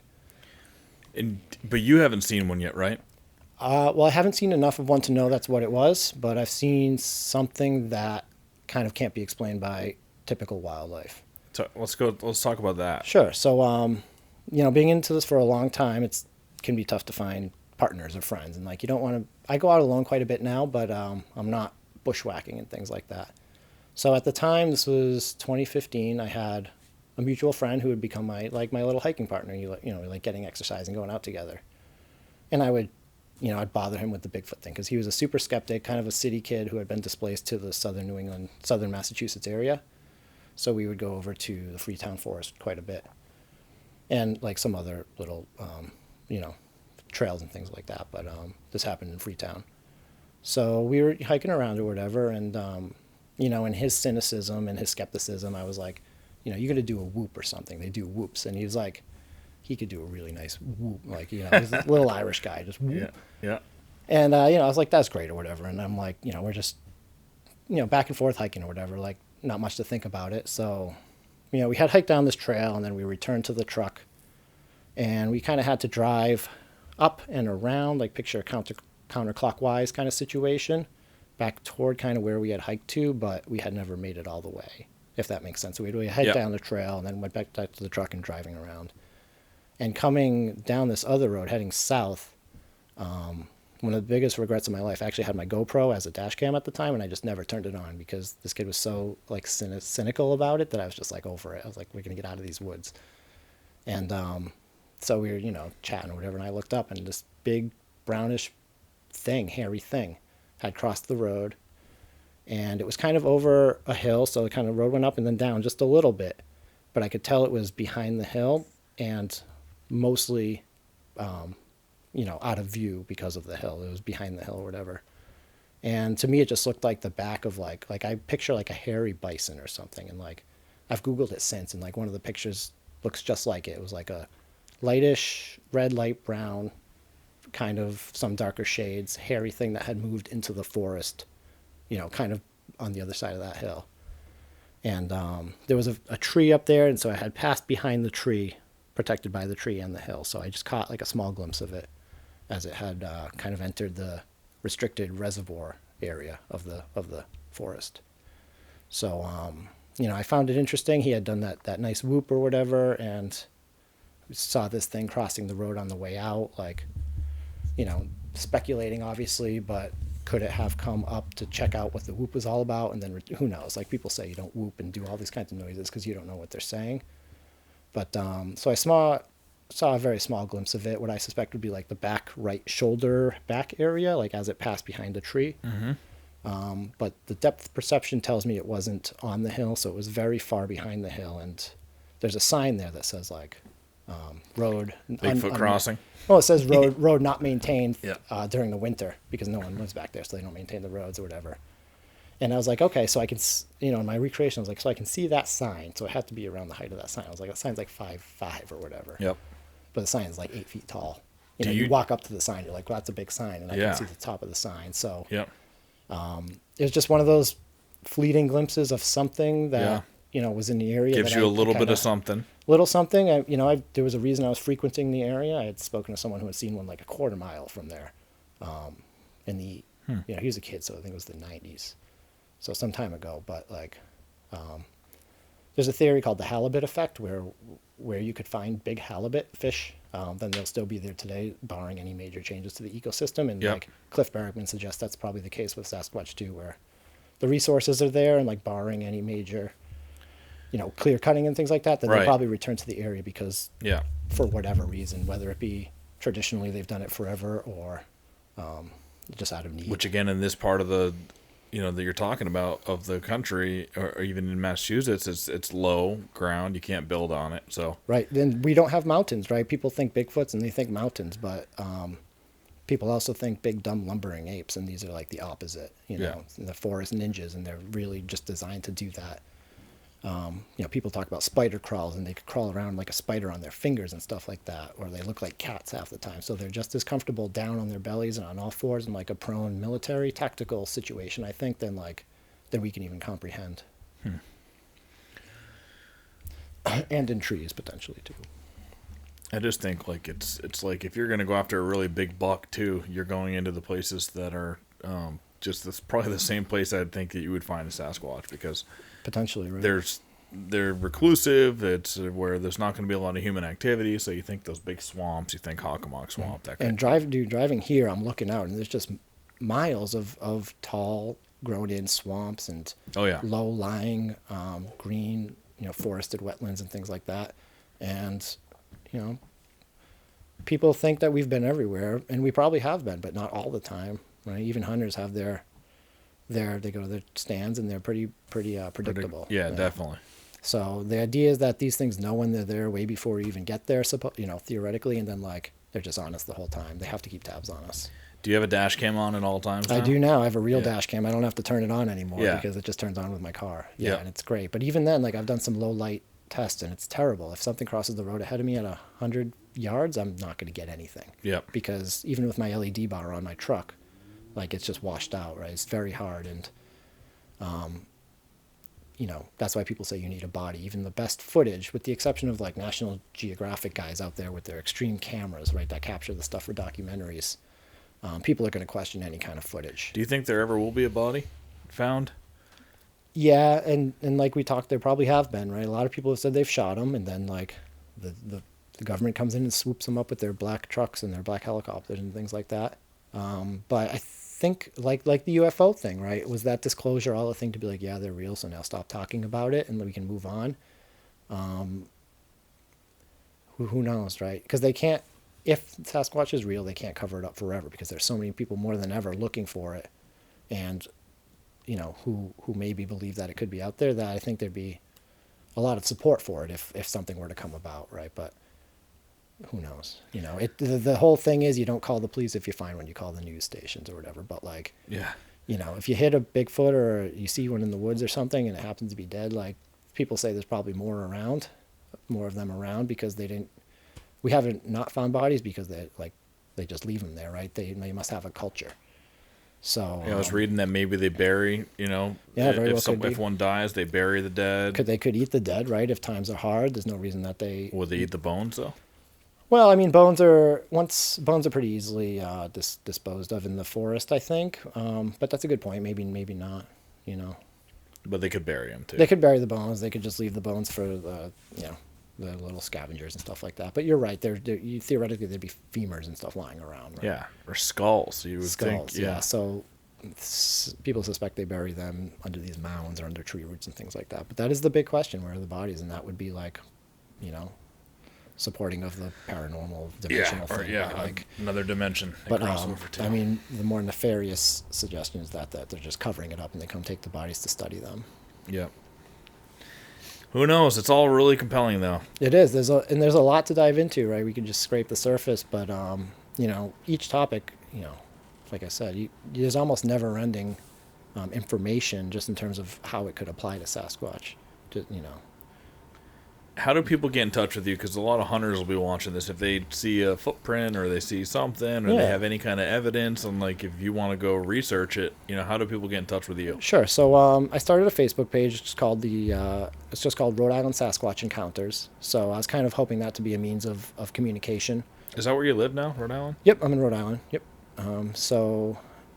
And I've been there for the time since I've been doing this, essentially. So I kind of focus Western Rhode Island, and with my previous partner. Now, since I'm Eastern Rhode Island, I just kind of stick to the area when I can. Yep. But Rhode Island Sasquatch Encounters. Just send me a message there. As long as they're supportive, right? I don't need any cynical bashing or anything like that because I consider this a serious subject, and many don't, and frankly, that's on them. But it's a fascinating thing. So the more data, the better. So I suggest, message me there, or Pat, I'm sure you would take reports and forward them to me. Yeah. Anything like that. But I've got I've got tens of reports from the area, which doesn't sound like a lot, but over time, they're all important data points, and doing some work with analysis and trying to figure out seasonally movements and things like that. But I think it's we're advantageous down here in southern New England if you're into Bigfoot, because there's less space, but they seem to be here. Whereas the Olympic Peninsula of Washington or whatever, you could go and they could just keep going and just keep moving away. I was looking at the report numbers and stuff. So Washington by far had the most. Right, but then you look at Ohio and Pennsylvania and New Jersey and those kinds, and they're right there behind it. Not New Jersey, but Pennsylvania and Ohio are ranking up there a lot. Yep. You would think Maine and New Hampshire and Vermont would have quite a few as well. Yeah, and they very well may. But then again, that's you're getting into the society of people who might not say anything, and there are fewer people living in those areas too. Yeah. So, and the waterways are the big thing. Anytime you can find major rivers and tributaries, you find the reports are clustered around there. For instance, the Mississippi and East Texas and the states around there, Louisiana, all those areas have a lot of reports, and that's because of the major rivers. And I think it pretty much correlates. The size of the river could correlate to the number of Sasquatch encounters, assuming they're not within urban areas. I'll keep a lookout for stuff. And tracks I'd be curious to see where you find these little structures, because if they're little tiny teepees that are most definitely teepees, but doesn't look like anybody's lived in them or hung out in them, just let me know where they are, because you find a lot of those in areas where you don't suspect it, and that's what gets me thinking, right? Because if you're finding them and you say a kid did that, but if everybody across the country is finding them and then they're suggesting that these could have to do with Sasquatch, then it gets you thinking a little bit. I'll start marking them because I see them all the time. Yeah, you should, and obviously use your own intuition to decipher what they could be. Boy Scouts aren't just going out making terrible structures. They should all fail if these are Boy Scout shops. I was thinking about it today too. I was just today about that, because I don't know why in my head I was thinking, probably because I was they look similar in all the places that I've seen them, that I was in my head I'm somebody must be teaching, and maybe it's Boy Scouts or something that's replicatable. It's something that they do, right? And because they do they look, it's the same few things that I'll see. They're little teepees, or it's a lean-to, and they're leaned up against a tree, and it's just all similar size, logs. And, a little in the crotch of the tree or something. Yeah. I've seen I just see it all over the place, and they look the same. So you'll see randomly a horizontal stick with a bunch of little tiny sticks leaned up against it, like a ladder. Yeah. Or something, but I built stuff as a kid, but none of them were so terrible or useless or whatever. I try to spend my time on good things, and if it weren't for the people who are recovering audio from these types of structures or having sightings around the structures on their property, then they're easily dismissed. And they are dismissed by a lot of people in the Bigfoot community because they're familiar with the rainforest where you can't possibly have a structure. But I can show you structures that have been up for 10 years, and they're not shelters or blinds, hunter blinds or anything like that. They almost make no sense. And most of us walk by and go, that's a cute little thing that kid made or whatever. Yeah. But the Bigfoot, they're literally walking around under our noses, and we're just dumb enough to have no idea. You'd think you'd see more tracks too, though.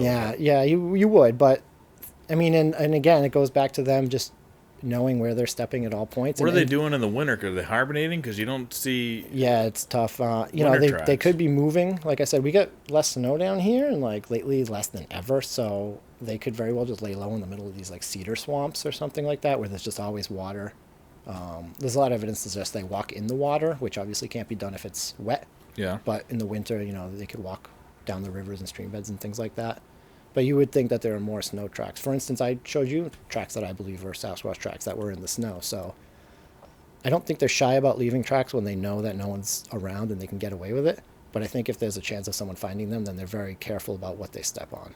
Yeah, but the one you showed me was right on the main trail. It was right on the main trail, right? And right on the side of the main trail. And if those tracks were from a Sasquatch, then he did not care that anybody found them. But or he was there because he had to be. He had to be, there was right? No other, but who knows why that was. I mean, like I said, there's 54 to 56 inches between the left and the right prints. So it's the step length is 4.5 feet. At least 20-something prints, you know, in a tightrope kind of situation, left, right, and yeah, those were really cool. And make sure you send me those because I'll put that up in the video. And they were too. in a hot area, right? That tri-state Mass, Connecticut, Rhode Island area is hot, and it's just great habitat. You know, there's more water than anywhere. Woodstock, Connecticut. Did for those some reason. disappear at some point, or did they veer off and go So somewhere? that's another point. Is like that patch. There wasn't snow on the entire trail, so it was like in February the sun had been coming out and like off and on. They were really warm days and cold nights. So they weren't followable. You know, they didn't continue because there was just no snow. They weren't easily to be seen, and again, regrets at the time. You know, the partner I was with we weren't the great, you know, he wasn't the greatest research partner. You know, you'd go out with who you could, and then you'd be like, this isn't working out or whatever. But he was pretty skeptical at the time too. Like, I think he just wanted to see a Bigfoot and didn't care about that. So I didn't really take the time that I should have to investigate the tracks, right? Because we had parked and we were like, we're going to walk to the highway, overpass, then we're going to walk back. And like, we came across the tracks and he's like, we got to get to the highway, like, because it was his goal or something. And I was like, dude, this, you know, and then days later you're like, holy cow, like these could have been real, right? And I just let them melt. Because, you know, it's even now, like if I stumbled upon something, like I'm pretty well decided that these are real creatures, right? Like after everything that I've looked into, where if I found a legitimate trackway, I would buy into it. But man, up until maybe a few years ago, you could just pass off things as anything. Like I've seen so many tracks or prints in the woods, and I just say that looks like a footprint, but what are the chances that a Sasquatch stepped here? Like, what am I going to do with that? Yeah. Yeah, for me, the most compelling evidence would be way out in the middle of, you know, big woods, and you see barefoot, a giant barefoot. And that's track. what I'm looking for, man. I spend a lot of time walking the creeks and the rivers in areas where you're not having hunting, like these little preserves and things like that, where you know that hunters aren't scouting and things like that. And I'm walking the riverbeds because that's what I want, is like a 16-inch bare human footprint. Because I don't tell people where I'm going, you know, so you know you're not getting hoaxed in that situation. But at the same time, like I think these things probably thrive on us, like we're wasteful, and I think they probably spend a lot of time just eating our you know, trash essentially. You think so? Yeah, I think that a lot of that's reports around of them a lot of cameras though. Yeah, they are. But again, if they know what the cameras are, you know, I don't know, because there are pictures of them, game cam pictures and things supposedly. Look up the is it the Jacobs photo? I think Pennsylvania is a Jacobs photo that some people say could be a Sasquatch, but it's tough, right? That's the big dilemma. It's that like these things almost have to exist based on everything that's out there, but like where are they? And if they're like, and they have to exist outside of the realm of what we feel is already possible, so which then makes you have to think in a way that it's just probably too much for most people to think about. And that's why I won't go there, because I don't. It's a comfort thing, but I don't think that you can't even study that if they're interdimensional. Like, what are you going to do? So I'd rather believe that they're walking around and like you could catch them making a mistake sometime. Yeah, because if they were interdimensional, they wouldn't be crossing major roads and stuff like that. You know? In front of cars. But people say that they do that. Little ones like juveniles cross roads all the time, supposedly, as some sort of rite of passage, like as if you're a kid and you're screwing with traffic. You know, because they're rarely huge ones. So yeah, or it's like a rite of. I'm going back to Patty being made fun of. Yeah, right. And then like the kids going, you won't run across the juvenile. You let's run across the major highway. No, don't do that. You're gonna get in big trouble. You'll Yeah, be the next exactly, Patty. right. And they just do it to be mischievous. Yeah. And I've heard reports of like these juveniles that interact with these kids, right? Like, oh, I was in my house and this thing was on the porch and it was looking at me playing with my Matchbox car or whatever. And then like, mom was pissed at that thing later because we saw it.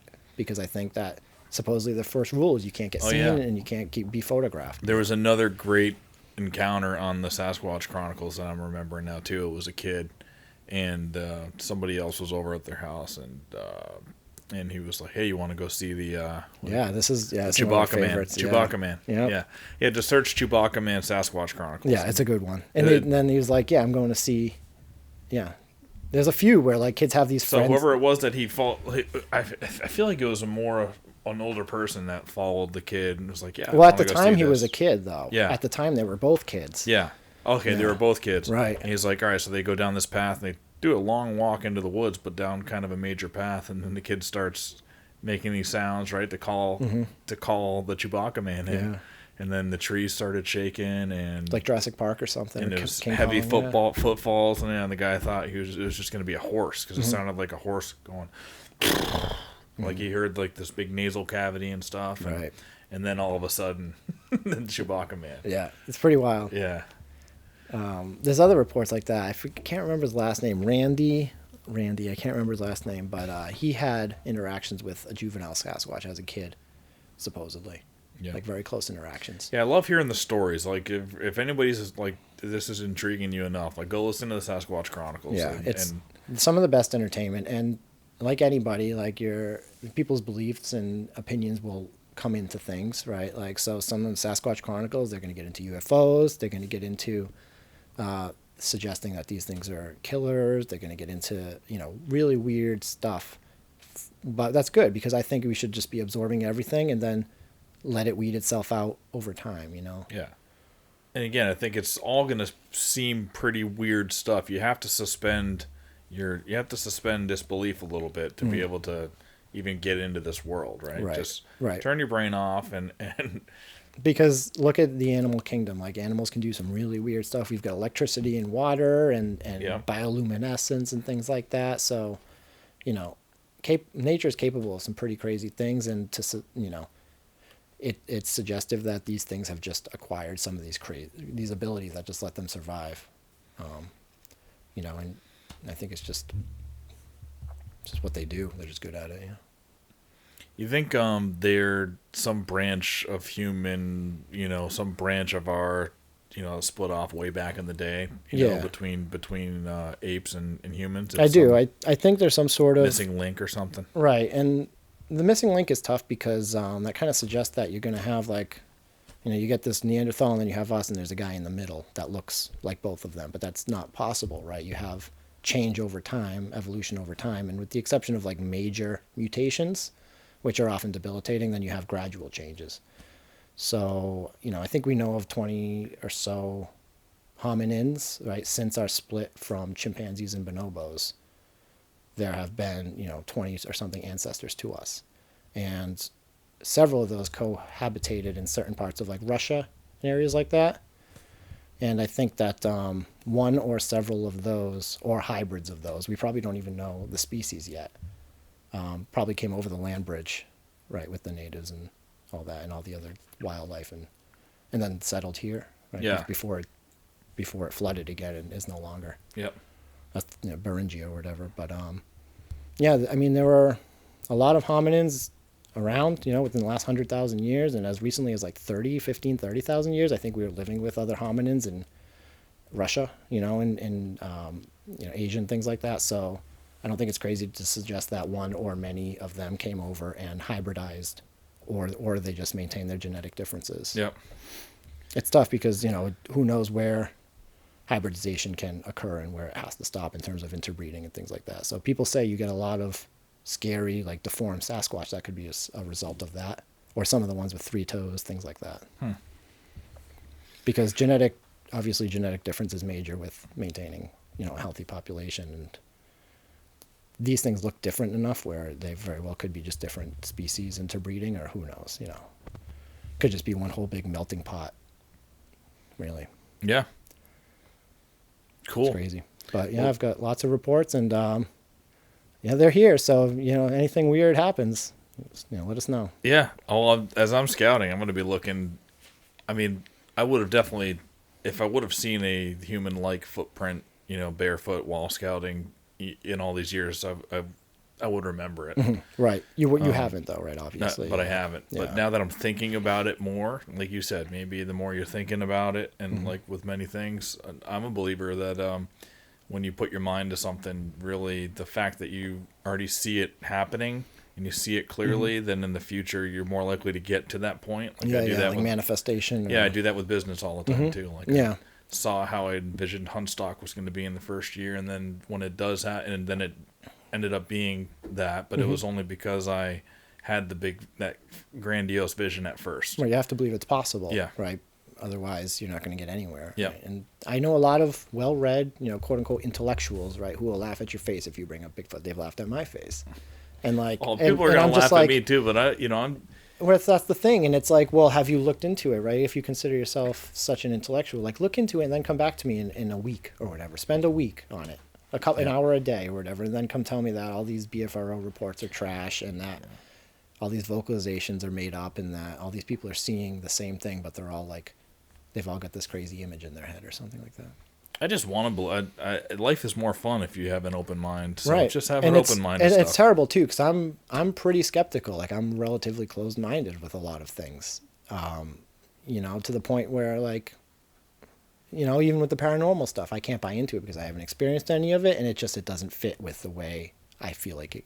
But the more I look into the Bigfoot thing, it's crazy because it's kind of bringing me into all these other these other research topics in terms of dimensions and telepathy and brain waves and things like that. Because these things have a brain power that's it's got to be equatable to ours, but they're not using it driving around and doing work all day, right? They're just avoiding us and eating. Yeah, so that power can go a long way. Go to other things. Yeah. Well, there's so many rabbit holes we can go down, and we could do it forever. For sure. Yeah. I I want to show people you do stickers too, and let's tell everybody about where they can get stickers and what kinds of stickers you have and stuff Sure, like this. And this one here is really cool that you gave me. Thanks for that. Yeah. That is that's the Hairy Man. So that is a rendition of a cave painting from California, from the Thule Indian Reservation, and they've got a male, supposedly a male, and a female Sasquatch with a little baby Sasquatch among all the other typical wildlife of the area. And on the painting, the cave painting? On the cave painting. Yep. And the story is that he's crying because of the creation of humans, and that like Sasquatch and Coyote were going to create the humans, and then there was like the Coyote tricked the Bigfoot or something, and the Bigfoot got ugly, and then he's sad because now we don't want anything to do with him. That's not the whole story, and it's probably butchered, but verify that. Yeah. But the story is that those are the hairy men, like the creatures. So yeah, I do. Is that exactly how it looked on the It's pretty close. I try to modify it because I don't want to steal anybody's work, or it's pretty degraded, and so some people have tried to bring their own versions out. But like I said, I was in fisheries biologist for about 10 years, so I did a lot of field work on fishing boats, like lobster boats and things like that. Did a lot of stream restoration work, and I was not happy with the job, so I took a chance and I left, and I started making stickers, vinyl stickers. So I have a small shop. It's called Snappy Turtle Decals, like snapping turtle, but snappy. SnappyTurtleDecals.com. SnappyTurtleDecals.etsy.com. It's an Etsy webpage. Yep. And I'm slowly growing, among all the other things I'm trying to do. But I do Bigfoot stickers. I do some hunting stuff, and I try to do a lot of fish and wildlife things. And I'm always adding more. I'm willing to do custom stuff too. But it's just kind of my, a small amount of income while I try to grow and figure out where I'm supposed to be in this life. Cool. Yeah. Yeah. So guys, get on there and get a sticker from them. This one's really cool. The hunting one I should have with me too is the saddle. It's a saddle hunting. So a saddle hunt, which Pat requested one, and then I was Yep. like, I'll make you one, but I'm going to start selling them too. So Yep. And there's a lot of a lot of variety there, and I'll also make anything custom you want. So I'd like this to be my means for the future, so I can focus on my weird hobbies like this. Yeah. And Dude, like I told you, now that we've done the podcast, people who listen to my podcast regularly that go to Hunt Stock will, they're gonna know your face, and Right. if you wanted to come and bring a booth to Hunt Stock, I think it'd be really cool. I may do that. Maybe if I can sell a sticker or two, I may That's what I take mean. you up on that. Bring your hunting stickers and Sure. stuff, and bring your evidence, your castings, things like that. And I just think I don't think people are going to badger you or call you crazy or a kook or anything like that, especially at Hunt Stock. And if they Hunt Stock do, is like right, everybody's just coming together. We're having fun. And as it's tough to come into like hunters, like I said, they can be proud people for good reason, right? They spend a lot of time in the woods, and a lot of them have this like, I've spent my whole life in the woods. Where are they? We would have seen them by now or whatever. So it's hard for me to come into them and be like, these things exist and they're wandering around. So over time, you have these little bickering debates or whatever. Yeah. And sometimes you can tell, right, when you're not doing a service to the argument, you're just like going back and forth. Yep. With your negative points, and so like not just saying that that's going to happen, but like I'm just kind of over that now. I'll talk Bigfoot with anybody who wants to listen and absorb it, but like I'm just over like the back and forth. But I'm willing to do it because from that comes reports, and it comes the interesting people that allow you to have those good conversations. Well, think about it some more, and if you wanted to do something like put together a 45-minute, PowerPoint or presentation or something, I think it would be super interesting. Like you put together, and it can be something as simple as showing the most compelling evidences, talking about it, and how those can be like the Patterson Gimlin film. And I after already turning down your offer to do this, I gave a presentation last year in Chepachet, Rhode Island, and now we're at the library. So I've got a presentation all made up. Yeah. It can be a lot of work and it's time consuming. I'm just trying to figure out where my energy is best spent, and like to say I'm going to go do Bigfoot things for a weekend can be tough. So I'm trying to balance those, but we'll see. I think maybe I'll consider it. Yeah. No. Yeah. Let me know. I think it'd be a cool addition. Nice.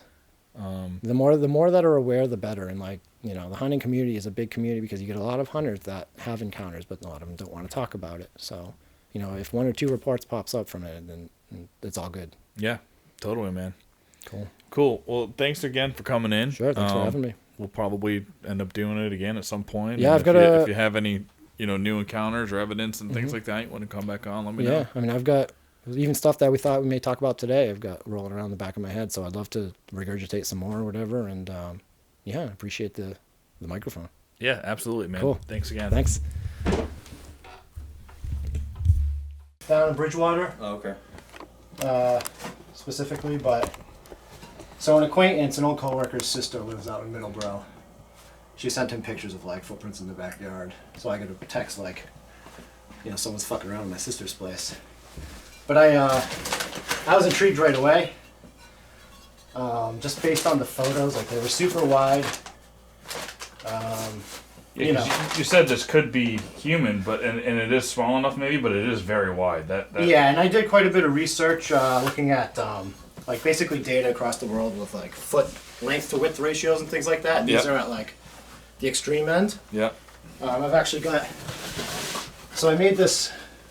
This is a cast of a mold of one of the casts, which gives you an idea of what the print actually looks like. And that was where does your sister live? This is my friend's sister. Oh, your friend's sister. In Middleborough, so it's like Bridgewater Triangle. But these are what I've got. And this is just in her backyard? In her backyard, kind of around the perimeter, yeah. So they're like right off the Taunton River, 18 acres. Yeah. Middle of the woods. And they've been clear cutting because they raise dogs.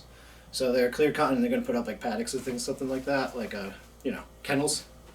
And these were found like kind of around the perimeter before or after a rainstorm. Yep. And unfortunately they're not, they're like 10.5 inches long. Yeah. So we're looking at something that very well could be, I really don't think I'm hoaxed. They're not they're good people. I didn't ask them to take their shoes off for me, you know what I mean? Yeah.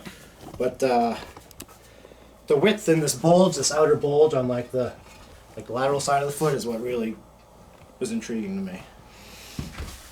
And then some other things too, like a lot of them have this bump right here.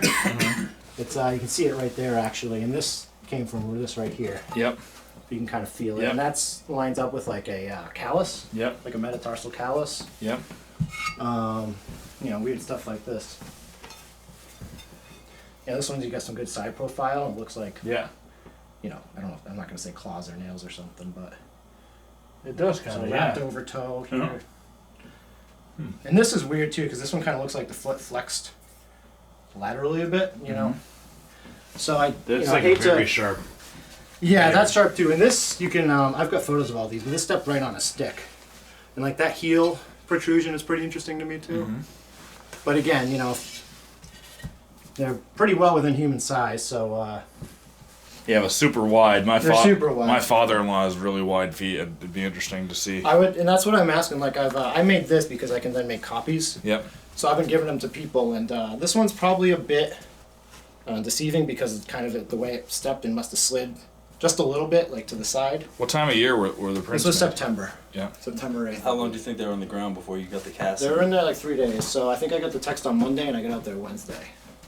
And it had rained, and Did you measure the stride between them? yeah, and How it wasn't long huge. Like it kind of looks like a meandering person or whatever. You know, a lot of Sasquatch tracks are in line, like a tightrope, they say. Really? Then they could be like It's not like how it straight go. prints, but like it's mostly just to conserve their body weight in the center because they're too big to sway. Yeah. So they've got different hips and things So like it does that. look different than how a human would walk. It's different in They're that cl- like it's they're- kind of they were in front of each other, but they're just kind of like side to side. You know what I mean? Okay. And you know, I've got my laptop. I could bring up pictures. Not that you know, I don't know if you want to do that before we talk or whatever, but Yeah, maybe we should. Maybe Yeah. we should. Yeah, I think. like I said, I'm not going to say they're Squatch prints because of you know, this is these ladies are in their mid 50s. It's my friend's sister. His mother lives with them. She's elderly now, and like they're not gonna walk around in the mud and step in sticks and things like that. But you know, who knows? How many neighbors People are don't- around? Is there a lot of There's neighbors? very few. There's one just adjacent to them, and she's actually posted pictures of prints in her backyard too. Huh. Like these little things. So Yep. you know, could be a hoax. Could be some person wandering around It's near Middleborough. Taunton, man. There's a lot of crackheads out there. Yeah, there's a lot of crackheads at time. There's a lot of Sasquatches out there too, to be honest, though. So, you know, it's the Bridgewater Triangle for what that's worth. But, Yeah. you know, it's just like an arbitrary shape that someone threw on there. Yeah, I'm super into the Bridgewater Triangle. 'Cause, Yeah. I want to hunt the Hockomock Swamp, Yeah, first man. of all. You Yeah. gotta get in there. It's dense, obviously, very dense, and Yeah. like most of southeastern Massachusetts is basically a swamp. You know, it's like low lying, so you can't build on half of it. You know, you drive around, and you know, coming here is like green. Yeah. Yeah, sweet. Yep.